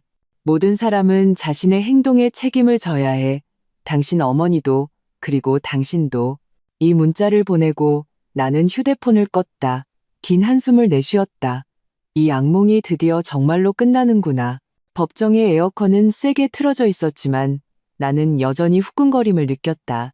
방청석은 기자들과 호기심 많은 사람들로 가득 찼고 공기 중에는 억눌린 흥분감이 감돌았다. 오늘은 김정숙의 사문서 위조, 사기 대출 및 교사 파손 혐의에 대한 첫 공판이었다. 나는 원고석에 앉았다. 옆에는 말끔한 정장 차림의 강 변호사가 있었다. 맞은편 피고석의 김정숙은 몸에 맞지 않는 수의를 입고 머리는 헝클어지고 희끗희끗했다. 예전에 그 귀부인 같은 교만함은 온데간데 없었다. 그녀는 고개를 숙인 채 누구와도 눈을 마주치려 하지 않았다. 박지훈은 방청석 첫 줄에 앉아 있었다. 얼굴은 초췌했다. 마지막 문자 이후 우리는 연락이 없었다. 박지혜는 나타나지 않았다. 지방의 친척에게 의탁하러 떠났다고 들었다. 모두 일어서 주십시오. 법원 경위에 우렁찬 목소리가 울렸다.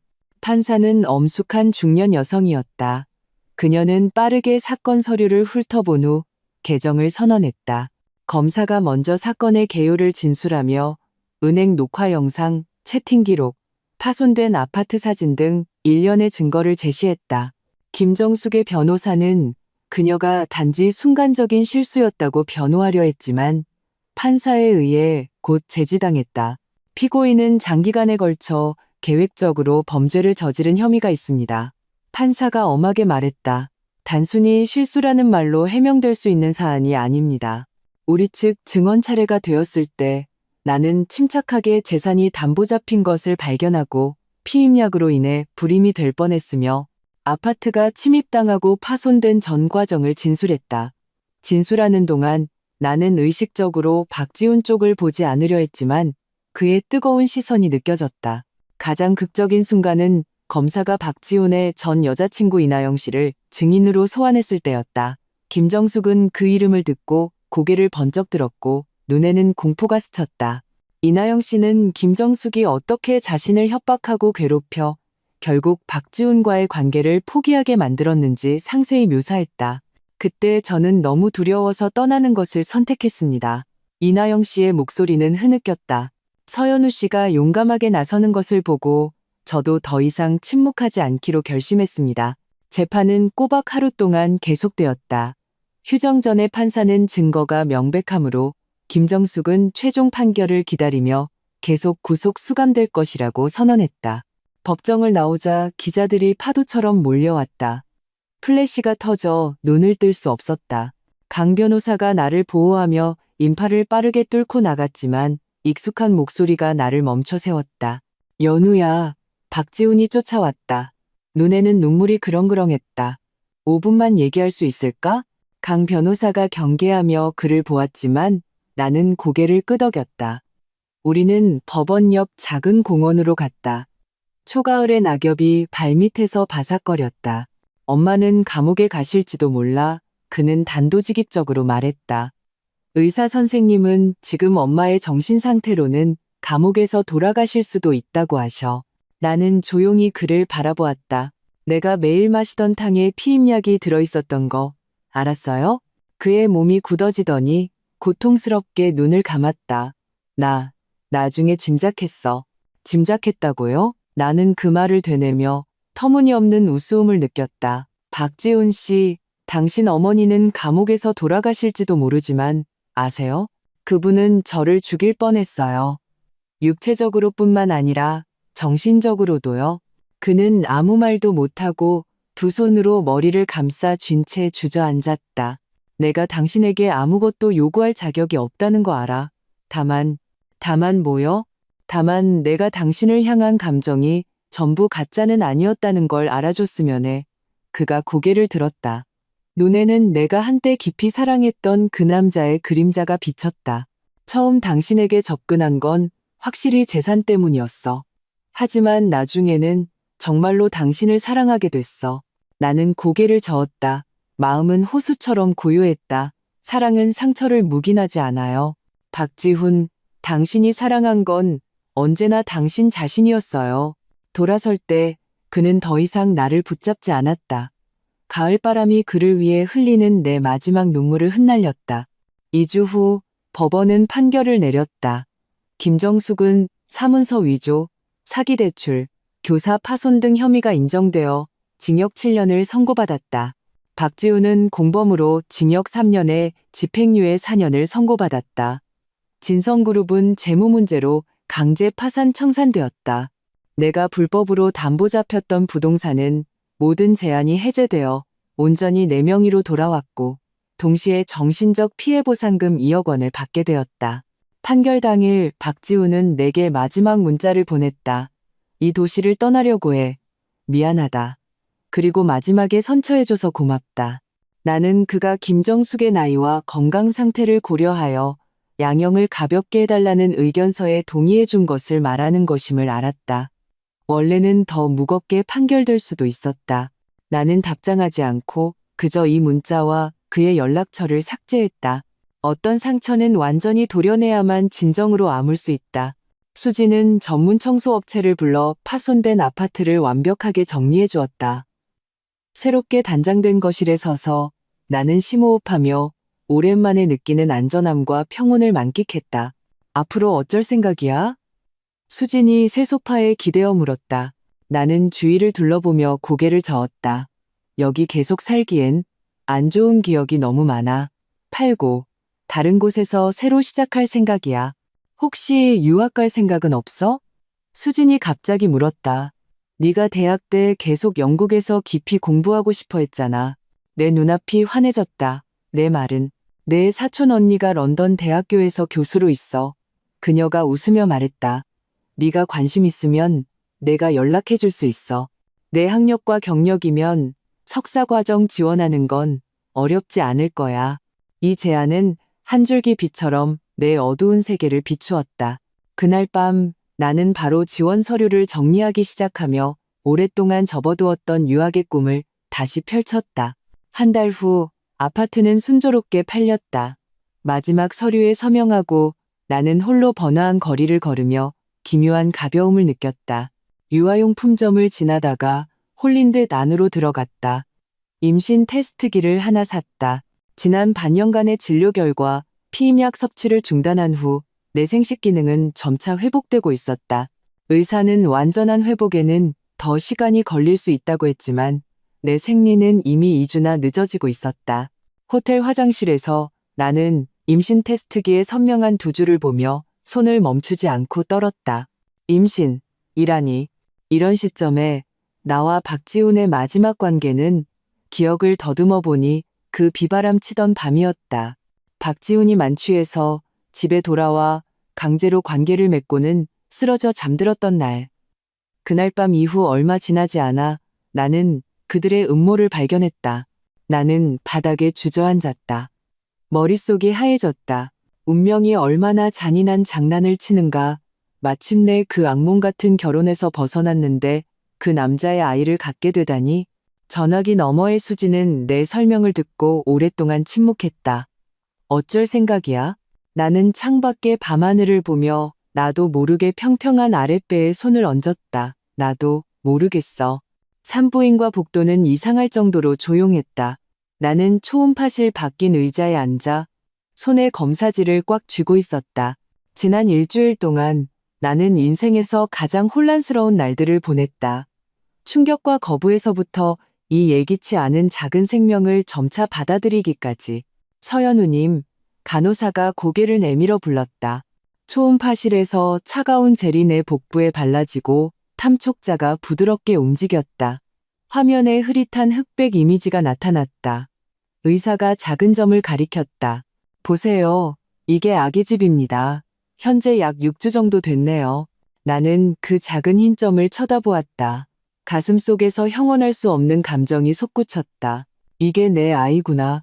한때 약물에 의해 세상에 오는 것이 막혔던 생명이 지금은 끈질기게 내 몸에 뿌리내리고 있었다. 이전에 장기간 피임약을 복용하셨던 이력을 고려하면 더 자세한 검사가 필요합니다. 의사는 안경을 고쳤었다. 하지만 지금까지는 태아 발육은 정상입니다. 병원을 나올 때 햇살이 눈부셨다. 나는 길가에 서서 갑자기 어디로 가야 할지 몰랐다. 수지는 지방으로 출장을 갔다. 아마도 내가 오늘 검사를 받기로 선택한 것은 무의식적인 이유였을 것이다. 나는 이 결정을 홀로 마주해야 했다. 카페에서 나는 디카페인 차 한 잔을 시키고 노트를 꺼내 모든 가능성을 나열했다. 유산, 박지훈 가족과의 마지막 연결고리를 완전히 끊고 원래 계획대로 유학을 간다. 출산 후 독박 육아, 하지만 이는 영원히 박지훈 가족과 관련이 있음을 의미한다. 출산 후 박지훈에게 양육권을 넘긴다. 하지만 이건 거의 불가능하다. 펜촉이 종이에 깊은 흔적을 남겼다.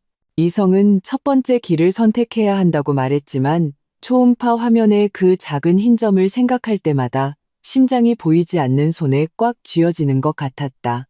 휴대폰이 진동했다. 런던 대학교의 합격 통지 이메일이었다. 나는 글로벌 미디어 연구 석사 과정에 합격했다. 내년 1월 개강.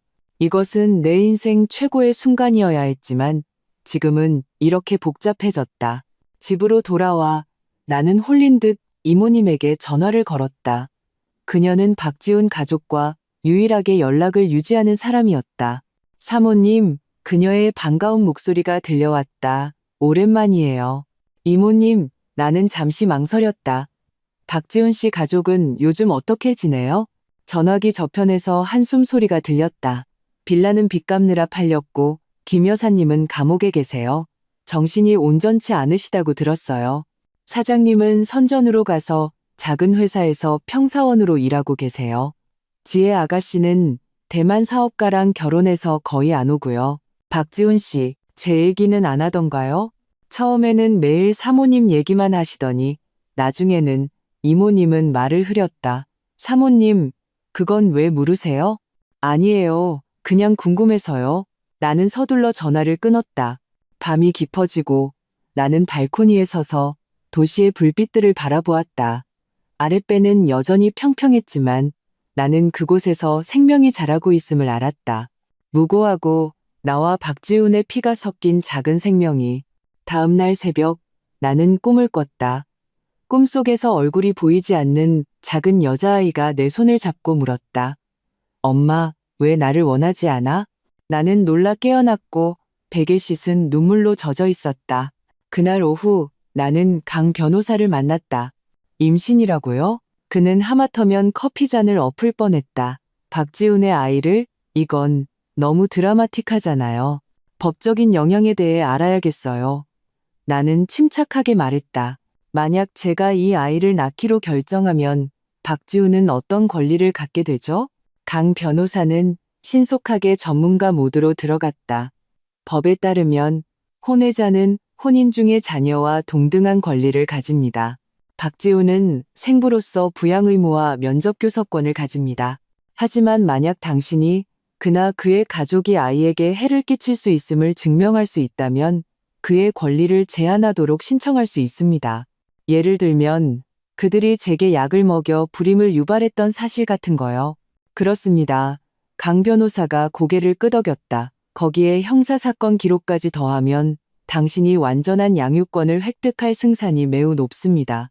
변호사 사무실을 나올 때 내 마음은 한결 가벼워졌다. 어떤 결정을 하든 적어도 나는 모든 가능성을 알게 되었다.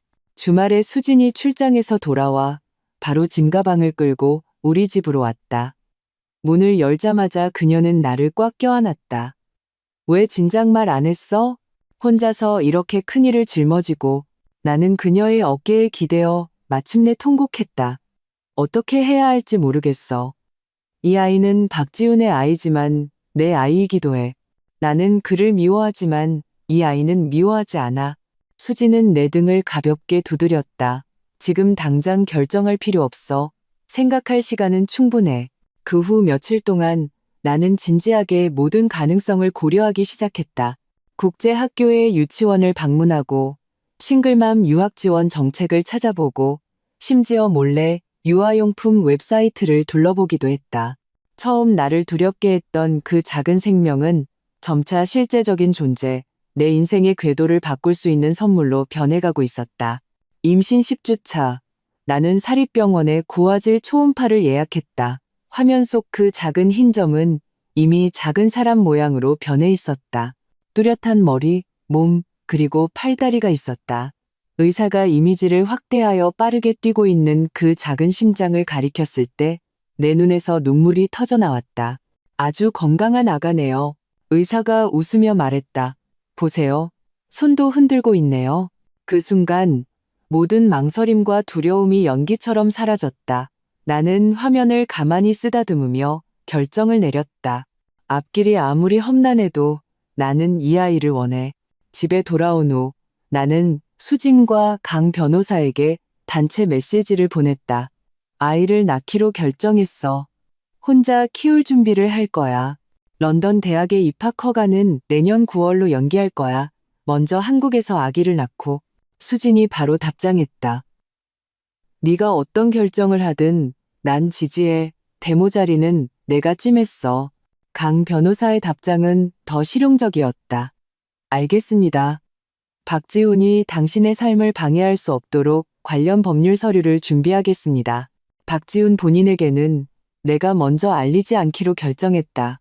만약 그가 나중에 알게 되어 면접 교섭을 요구한다면 그때 가서 그 문제를 마주하기로 했다. 지금은 나 자신과 아기의 건강에만 집중하고 싶었다.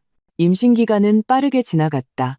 나는 도심의 아파트를 팔고 수진의 집 근처 조용한 아파트 단지에 방 2개짜리 집을 샀다. 런던 대학교는 내 학적을 1년 유예하는 것에 동의했고 나는 안도의 한숨을 내쉬었다. 임신 5개월 차 배가 눈에 띄게 불러왔다. 햇살 좋은 어느 오후 나는 새집 발코니에서 아기 옷을 정리하고 있었다. 갑자기 초인종이 울렸다. 택배입니다. 문 밖에서 외치는 소리가 들렸다. 나는 아무런 의심 없이 문을 열었다가 예상치 못한 인물을 보고 말았다. 박지훈이었다. 그는 많이 말랐고 간단한 티셔츠와 청바지 차림에 손에는 백합 꽃다발을 들고 있었다. 내 불룩한 배를 보고 그의 눈은 동그랗게 커졌다. 연우, 야, 너. 그의 목소리는 심하게 떨렸다. 나는 본능적으로 배를 감싸고 한 걸음 물러섰다. 여긴 어떻게 알았어요? 이모님이 실수로 말씀하셨어. 그의 시선은 내 배에서 떠나지 못했다. 내 아이야? 내 아이예요. 나는 차갑게 정정했다. 당신과는 상관없어요. 연우야. 그가 갑자기 무릎을 꿇었다. 눈물이 터져 나왔다. 내가 자격 없는 거 알아. 하지만 제발. 아이에게 그리고 당신에게 만회할 기회를 줘. 너무 늦었어요. 박지훈. 나는 문틀을 잡고 간신히 평정을 유지했다. 우리 사이는 이미 오래전에 끝났어요. 모든 권리를 포기하는 각서에 서명할게. 그가 간절하게 말했다. 그저 가끔 아이를 보게만 해줘. 다시는 당신들을 상처 입히지 않겠다고 맹세할게. 땅에 무릎 꿇은 그의 모습을 보며 내 마음은 복잡했다. 한때 그 잘나가던 박씨 집안의 후계자가 지금은 자기 아이를 한 번 보는 것을 비굴하게 구걸하고 있었다. 운명은 때로 잔인할 정도로 공평했다. 생각해 볼게요. 나는 마침내 말했다. 지금은 일단 돌아가 주세요. 그는 말없이 고개를 끄덕이고 꽃다발을 내려놓고 돌아섰다. 문을 닫고 나는 바닥에 주저앉았다. 심장이 요동쳤다. 이 예기치 않은 사건은 내 평온한 임신 기간을 뒤흔들었지만 동시에 내가 마주해야 할 현실을 깨닫게 했다. 내가 아무리 박지훈을 미워해도 그는 결국 이 아이의 아버지라는 사실을. 그날 밤 나는 수진과 밤늦도록 길게 이야기했다. 법적으로는 그에게 면접 교섭권이 있어 수진이 객관적으로 분석했다. 하지만 심리적인 관점에서 그가 아이의 삶에 참여하는 게 좋은 일이라고 생각해? 나는 고개를 저었다. 모르겠어. 한편으로는 아이가 자신의 아버지를 알 권리가 있고 다른 한편으로는 박씨 집안의 영향이. 절충안을 찾아보자. 수진이 제안했다. 제한적이고 감독하에 있는 면접 교섭을 허용하는 거야. 동시에 그가 아이를 혼자 데려가거나 김정숙이 아이와 접촉하지 못하도록 법적 합의서를 작성하는 거지. 그 제안은 합리적으로 들렸다. 다음 날 나는 강 변호사를 통해 박지훈에게 내 조건을 전달했다. 매년 4번의 감독하 면접 교섭, 아이를 내 시선 밖으로 데려가지 말 것, 김정숙이나 다른 박씨 가족이 아이와 접촉하지 못하게 할 것. 동시에 그는 양육권을 포기하는 서류에 서명해야 했다. 놀랍게도 박지훈은 모든 조건에 주저없이 동의했다. 심지어 매달 양육비를 지급하겠다고 자청했다. 강 변호사는 그가 서명할 때 손이 떨려 펜을 거의 잡지 못했으며 눈에는 계속 눈물이 고여 있었다고 했다. 그 사람 변했어. 강 변호사가 전화로 말했다. 선전에서의 생활이 힘들었나 봐. 합숙소에서 살면서 직접 빨래하고 밥해 먹는다고 하더라. 그 경험이 그를 많이 반성하게 한 것 같아. 그러길 바라요. 나는 담담하게 말했다. 아이를 위해서라도. 임신 기간이 진행되면서 내 몸에는 기묘한 변화가 일어났다. 입덧이 멎은 후 식욕은 놀라울 정도로 좋아졌고 피부도 건강한 광채를 뿜었다. 가장 신기했던 것은 태동을 느낀 순간이었다.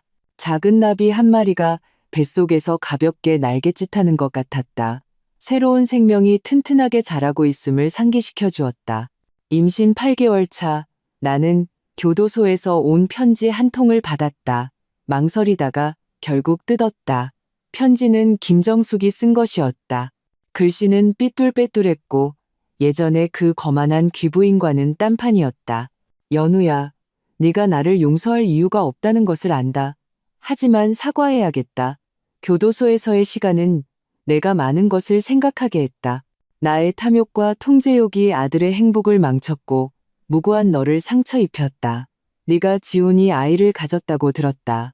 한때 너에게 그렇게 했던 것이 너무나 부끄럽다. 아이를 보게 해달라고 빌지 않겠다. 그저 너희가 평안하고 건강하기만을 바랄 뿐이다. 나는 편지를 수진에게 보여주었다. 그녀는 코웃음을 쳤다. 악어의 눈물이야. 속지 마. 하지만 나는 글자들 사이에서 진심 어린 후회를 느꼈다. 아마도 모든 것을 잃고 깊은 나락에 빠져서야 이 고집센 늙은 부인이 자신의 일생을 반성하게 된 것일지도 모른다. 나는 답장하지 않았지만 편지를 아이의 기억 상자에 넣어두었다. 아이가 자라서 자신의 할머니가 어떤 사람이었는지 스스로 판단하게 하기 위해서 출산 예정일 2주 전 박지훈에게서 문자가 왔다. 서울지사로 발령받았어. 너희와 더 가까워졌네. 첫 달 양육비는 준비해뒀어. 언제든 만날 수 있어. 순산하길 바랄게. 나는 답장하지 않았지만 조용히 이 정보를 기억해두었다. 과거가 어떠했든 적어도 그는 지금 아버지로서의 책임감을 보이고 있었다. 출산 예정일 당일 새벽 극심한 통증이 나를 깨웠다. 양수가 터지고 진통이 빠르고 강하게 왔다. 수지는 허둥지둥 출산 가방을 챙겨 병원으로 가는 길에 신호를 2번이나 위반했다. 분만실에서 통증은 파도처럼 밀려왔다.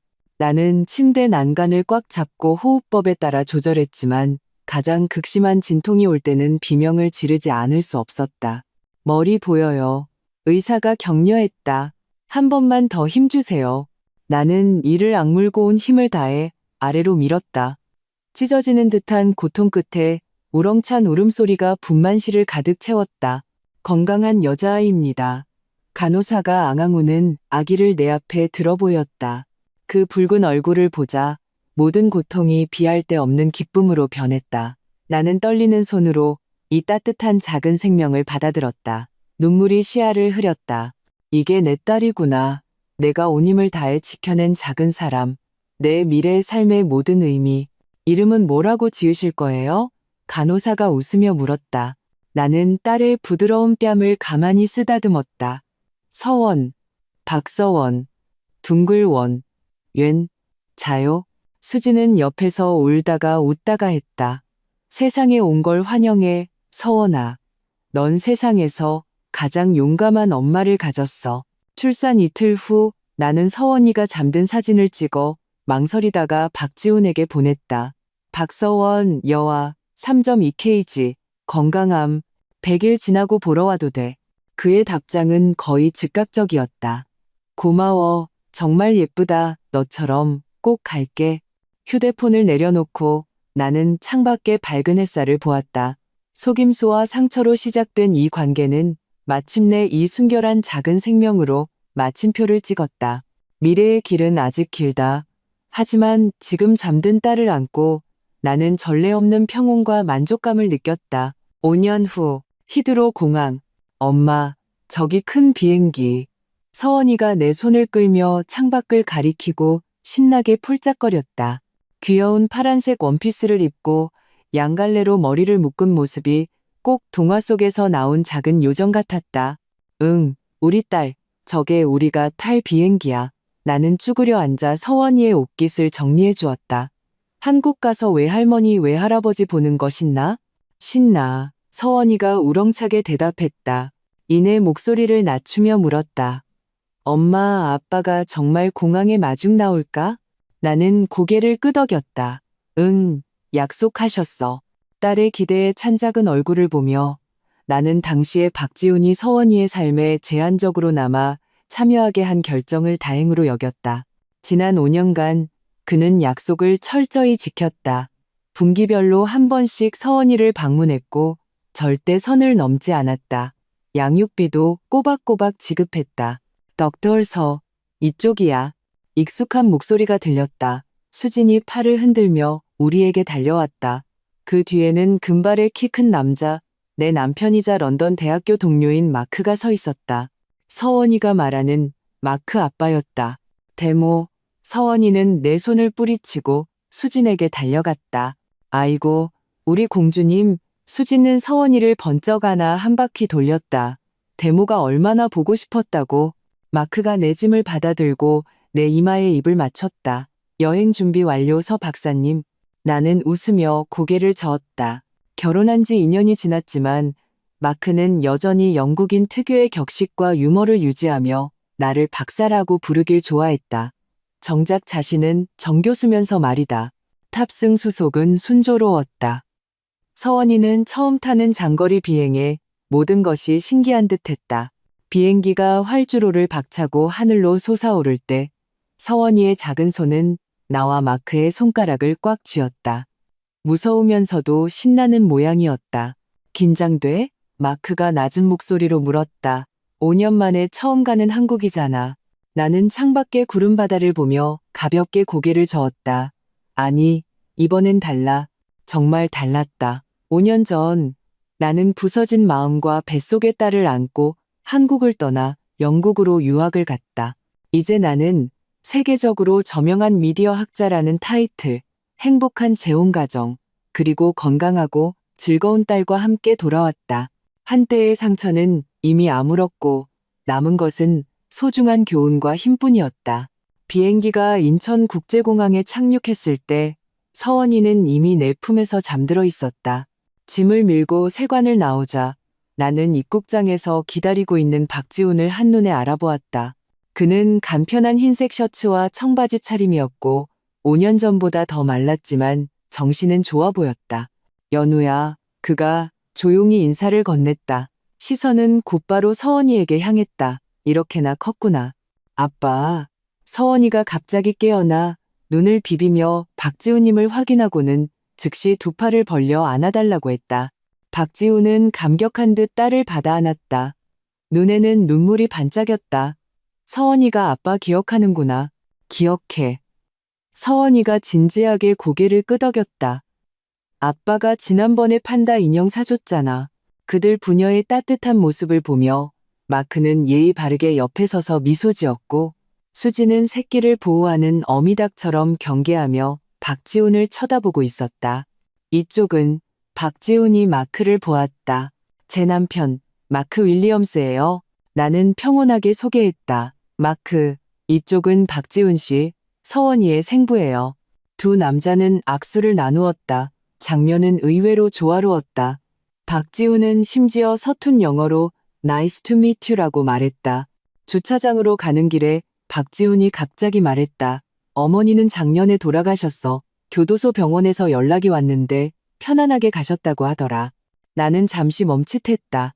삼가 고인의 명복을 빌어 마지막까지 참여하셨어. 박지훈의 목소리는 낮게 가라앉았다. 나더러 당신과 서원이에게 대신 사과해달라고 하셨어. 이런 얘기는 그만하자. 이번에 학술 교류 때문에 온 거야? 서울대학교에서 3개월 동안 객권 교수로 초빙됐어. 나는 짧게 대답했다. 그거 잘 됐네. 박지훈은 고개를 끄덕이며 무언가 말하려다 그만두었다. 연우야, 내가 서원이를 볼 수 있게 해줘서 정말 고맙다고 말하고 싶었어. 서원이는 내 인생의 유일한 빛이야. 나는 그의 진심 어린 표정을 보며 가만히 고개를 끄덕였다. 좋은 아이예요. 사랑받을 자격이 있죠. 헤어질 때 서원이는 아쉬운 듯 박지훈의 뺨에 뽀뽀했다. 아빠, 다음에 또 보러 올 거지? 물론이지 우리 딸. 박지훈은 붉어진 눈시울로 약속했다. 아빠는 영원히 널 사랑해. 호텔로 가는 길, 서원이는 곧 카시트에서 잠들었다. 수지는 조수석에 앉아 백미러로 나를 보았다. 너희가 이렇게 평화롭게 지낼 줄은 몰랐네. 시간이 많은 것을 치유해주더라. 나는 딸의 작은 뺨을 쓰다듬었다. 그리고 그는 정말 책임감 있는 아빠가 됐어. 마크가 내 손을 잡았다. 당신은 정말 멋진 여자야, 서연우. 차창 밖으로 서울의 거리 풍경이 빠르게 지나갔다. 내게 가장 고통스러운 과거를 기록한 이 도시가 이제는 새로운 모습을 보여주고 있었다. 고층 빌딩 사이로 햇살이 찬란하게 빛났다. 아, 맞다. 수진이 갑자기 돌아서며 신비롭게 윙크했다. 내일 너를 위한 깜짝 선물이 기다리고 있어. 무슨 선물? 말하면 깜짝 선물이 아니지. 그녀는 의기양양하게 웃었다. 분명 마음에 들 거야. 다음 날 오전 수진은 우리를 한 현대적인 오피스 빌딩 앞으로 데려갔다. 깜짝 선물은 23층에 있어. 그녀가 신비롭게 말했다. 나랑 서원이는 아래 카페에서 기다릴게. 엘리베이터가 올라가는 동안 마크가 궁금한 듯 물었다. 정말 뭔지 몰라? 나는 고개를 저었지만 심장이 괜히 빠르게 뛰었다. 엘리베이터 문이 열리고 눈에 들어온 것은 반짝이는 간판이었다. 서원 여성법률지원센터. 이게 나는 혼란스러운 표정으로 수진이 배치해둔 직원들을 보았다. 서 박사님, 단정해 보이는 중년 여성이 다가왔다. 오래전부터 명성은 익히 들었습니다.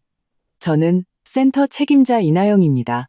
지난 5년간 꾸준한 기부 덕분에 저희가 이렇게 많은 가정폭력 피해 여성들을 도울 수 있었습니다. 나는 그제야 모든 것을 깨달았다. 수진이 내가 당시에 여성지원재단에 기부했던 배상금 일부로 내 이름을 딴 이 법률지원센터를 설립한 것이었다. 센터를 둘러보는 동안 이나영 소장은 센터가 어떻게 가정폭력 피해 여성들이 소송을 진행하고 심리상담과 직업훈련을 제공하는지 상세히 설명했다.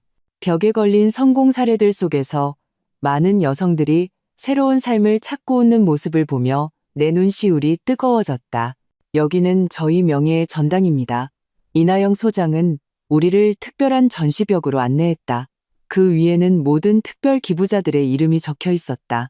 아, 이 김 여사님은 어제 막 다녀가셨는데 내 시선은 그녀의 손가락을 따라갔고 순간 벼락을 맞은 듯했다. 벽에는 놀랍게도 박지훈의 어머니 김정숙의 사진이 걸려 있었다. 소개글에는 이렇게 쓰여 있었다. 참여자 김정숙, 평생 모은 재산을 반가정 폭력 홍보에 기부, 임종 전 나를 경계로 삼으라는 유언을 남김. 그녀가 나는 충격의 말을 잊지 못했다. 이나영 소장이 고개를 끄덕였다. 김 여사님은 생전에 자주 센터에 오셔서 자원봉사를 하셨습니다. 자신의 경험을 통해 여성들에게 자신의 전철을 밟지 말라고 경고하셨죠. 가장 후회되는 일은 자신의 며느리와 태어나지 않은 손녀에게 상처를 준 것이라고 말씀하셨습니다. 센터를 나올 때 나는 오랫동안 평정을 되찾지 못했다. 마크는 사려 깊게 내 생각에 방해되지 않도록 그저 내 손을 꽉 잡아주었다. 엄마, 서원이가 카페에서 달려나왔다. 손에는 그림 한 장이 들려 있었다. 우리 가족 그렸어. 이건 엄마, 이건 마크 아빠, 이건 나, 이건 수진 대모, 그리고 이건 아빠. 그림 속에는 삐뚤빼뚤한 작은 사람들이 손을 잡고 한 줄로 서 있었다. 배경에는 과장되게 큰 애와 작은 꽃들이 그려져 있었다. 나는 쭈그려 앉아 딸을 안고 그녀에게서 나는 달콤한 전내를 맡았다. 정말 잘 그렸다. 우리 딸. 나는 그녀의 뺨에 뽀뽀했다. 우린 모두 가족이야. 수진이 다가왔다. 눈에는 질문이 담겨 있었다. 나는 미소 지으며 고개를 끄덕였다. 고마워. 이런 깜짝 선물을 준비해줘서 나 이제 정말로 다 내려놓았어. 그날 밤 나는 홀로 호텔 발코니에 서서 서울의 불빛들을 바라보았다. 휴대폰에는 박지훈이 보낸 문자가 와 있었다. 센터에 다녀갔다고 들었어. 엄마는 임종 전에 당신이 잘 지내고 서원이가 건강하고 행복한 것이 가장 큰 위안이라고 하셨어. 나는 답장했다. 과거는 과거일 뿐이야. 주말에 서원이 데리고 놀이공원 갈 건데 시간 되면 같이 가. 이 문자를 보내고 나는 전례 없는 편안함을 느꼈다. 마치 마지막 마음의 응어리마저 풀린 것 같았다. 마크가 다가와 뒤에서 나를 안았다. 무슨 생각해? 운명이 얼마나 신기한지 생각하고 있었어. 나는 그의 품에 기댔다. 만약 그 어두운 시간들을 겪지 않았다면 난 아마 영국에 가지도 당신을 만나지도 못했을 거야. 그럼 당신을 상처 입혔던 모든 사람에게 감사해야겠네. 그가 유머러스하게 말했다. 그들이 당신을 내게로 데려왔으니까. 나는 돌아서서 그를 껴안았다. 마음은 감사함으로 가득했다. 인생은 굽이진 강과 같다. 때로는 거세고 때로는 평온하지만 결국에는 자신만의 바다로 흘러간다. 그리고 나는 마침내 나의 그 바다를 찾았다.